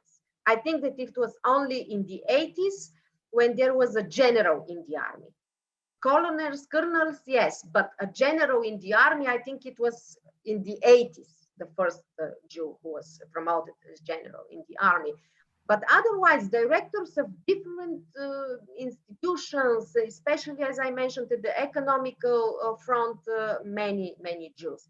But, you know, there is always this ambivalent attitude towards them. And besides the fact that they had, especially the members of the Jewish organization at that time, they had to make statements against Israel when there was, you know, it was when it was necessary for the party, and for them it was a problem because they could be communists, but they were not anti-Israeli. You know, their families, their relatives were in Israel. And but violence, never. Even today, when we examine and monitoring here the levels, the anti-Semitic activities, they are mainly in the social media, you know, the usual stuff. And sometimes you can find, you know, vandalizing, you know, writing swastika or something like that somewhere. But I wouldn't say that even if it's you know, a deliberate and real anti-Semitism, it's more like this vandals and very low level. And all Israelis who live in Bulgaria, diplomats and businesses, they say that they feel in Bulgaria much safer than in the rest of Europe, in many other European countries. And to answer Lida's question, very interesting because the commemoration about the Jews who perished. So the Jews who perished and who were deported by the Bulgarian authorities were the Jews from parts of Greece and Yugoslavia and from part of Macedonia, the so-called new added territories to Bulgaria during the war. Bulgaria considered these territories, you know, being Bulgarian populated, belonging to Bulgaria, historical reasons. Anyway, so when the Germans took over these territories, they led the Bulgarians as their allies to administrate these territories for 3 years. And the Bulgarian authorities deported the Jews from these parts of Greece and Yugoslavia. And we speak about 11,343 people. Exactly, and they were deported by the Bulgarian authorities, and they perished in Treblinka. Very few of them survived. But during communist times, nobody spoke about the Jews at all, not even about the salvation. Yes, only in the Jewish magazines and newspaper, you know, they spoke about, you know, how the communists as well helped the salvation of the Jews during the war, things like that. But not even in the university, we never had Jewish studies program. And it was just 5 years ago, only 5 years ago, when for the first time ever in Bulgaria, in our university, Sofia University, this is the biggest, the state university, we opened the Jewish studies program. I'm head of the Jewish studies program in the university. It's very new. We never had Jewish studies in Bulgaria. So not about the salvation, not about the deportation of the Jews. It was one of the topics that nobody mentioned. There was no such a thing like a Jewish topic at all. Okay, Jewish customs, Ladino, folklore, things like that. Yes, you could work on this. but not in the on political issues. So it was very recently that we opened to these topics. And if you have other questions, of course, I could answer. Thank you. Thank you very much. It was extremely interesting for me, but I think that we have go to the next panelist. Я переключаюсь на русский. Дарья, пожалуйста, сейчас время ответа на вопросы, которые поставили для вашего выступления. Пожалуйста, Дарья. Да, спасибо большое за вопросы. Первый вопрос был насчет того, каким образом я узнала об этом бракоразводном процессе. Ну, как я уже сказала, узнала я о нем из рукописного сборника, который был мной найден в отделе рукописей Российской государственной библиотеки. Это сборник, который состоит из различных документов. Они написаны на иврите, да, это оригиналы. Они написаны на иврите, и они относятся на самом деле к двум бракоразводным процессам, про которые я исследовала в своей дипломной работе. Но в докладе я рассказала только об одном из них. Вот. Что касается методологии, то здесь скорее, когда я говорю о том, что я применяла социологические и антропологические подходы, я имела в виду следующее. Поскольку стержневой составляющей обоих конфликтов, вот, которые я рассматривала в своей работе, ну и в частности вот этого конфликта, о котором я сегодня говорила, выступают гендерные отношения, поэтому для нас очень важно понимать мотивы сторон, то есть какими соображениями они руководствовались, да, в своих действиях, и для этого важно понимать ну, различные социокультурные и социоэкономические особенности восприятия. Вот я бы так ответила. Большое спасибо. И вот, Лидия, время ответа на ваши вопросы, пожалуйста. Да. Я сначала отвечу на первый вопрос, был о антисемитизме во Франции, чем это, как это все вылилось ли это в миграцию. Да, действительно, с середины 2000-х годов уровень антисемитизма в французском обществе он существенно вырос, по-разному интерпретируют это исследователи. Есть даже такое выражение «интифада де банлиeu», это называется «интифада пригорода», которое значит, вот его этот термин ввели, чтобы обозначить вот этот импорт ближневосточной агрессии, вот этого конфликта межкоммунитарного во Францию. Некоторые историки даже пишут о том, что до 2000-х годов Франция сама участвовала как-то, да, в этом конфликте, то есть предлагала там какие-то инициативы, выступала посредником, а после 2000-х, после начала второй интифады, этот конфликт, он пришел на территорию Франции непосредственно, то есть уже вот какая-то агрессия, она начала выливаться в столкновение на ее территории. И вы спрашивали о том, как много и уезжают ли евреи. Да, действительно, есть даже конкретные цифры, которые представляет еврейское агентство, которое ответственно за миграцию. С 2000, по-моему, они дают 2000 год до 2017, это около 60 тысяч, чуть меньше 60 тысяч. То есть, грубо говоря, это около 10%. Около 10%. Это существенная цифра. И, кроме того, я скажу еще так, нам еще только предстоит проанализировать данные последних лет, в том числе вот происходящее этим летом, да, этой весной, как это все отразилось на европейской политике, как это отразилось на положении евреев во Франции. Мы все прекрасно знаем, да, что последние события на территориях, а вот эти столкновения, они вылились в рост антисемитских актов и в Европе, во Франции, и в Канаде, частично даже в Штатах наблюдается. Поэтому это вопрос до сих пор открытый, и он достаточно болезненный такой для французской еврейской диаспоры. По поводу второго вопроса, действительно, методологический диспозитив, он остался как бы вне моей презентации. Я скажу так, так как в целом тема моего исследования звучит как палестинский вопрос во внешней политике Франции, а вот эта политическая картография организации, она один из элементов исследования, то с учетом этого методология, она выстраивается в несколько уровней. Уровень, на котором исследуется политическое участие, это уровень политологической методологии в первую очередь. То есть это конвенциональное и неконвенциональное политическое участие. То есть то, как представлены эти организации непосредственно в политической жизни, так как они участвуют в непосредственные инструменты. Использую ли я классическую социологию организаций?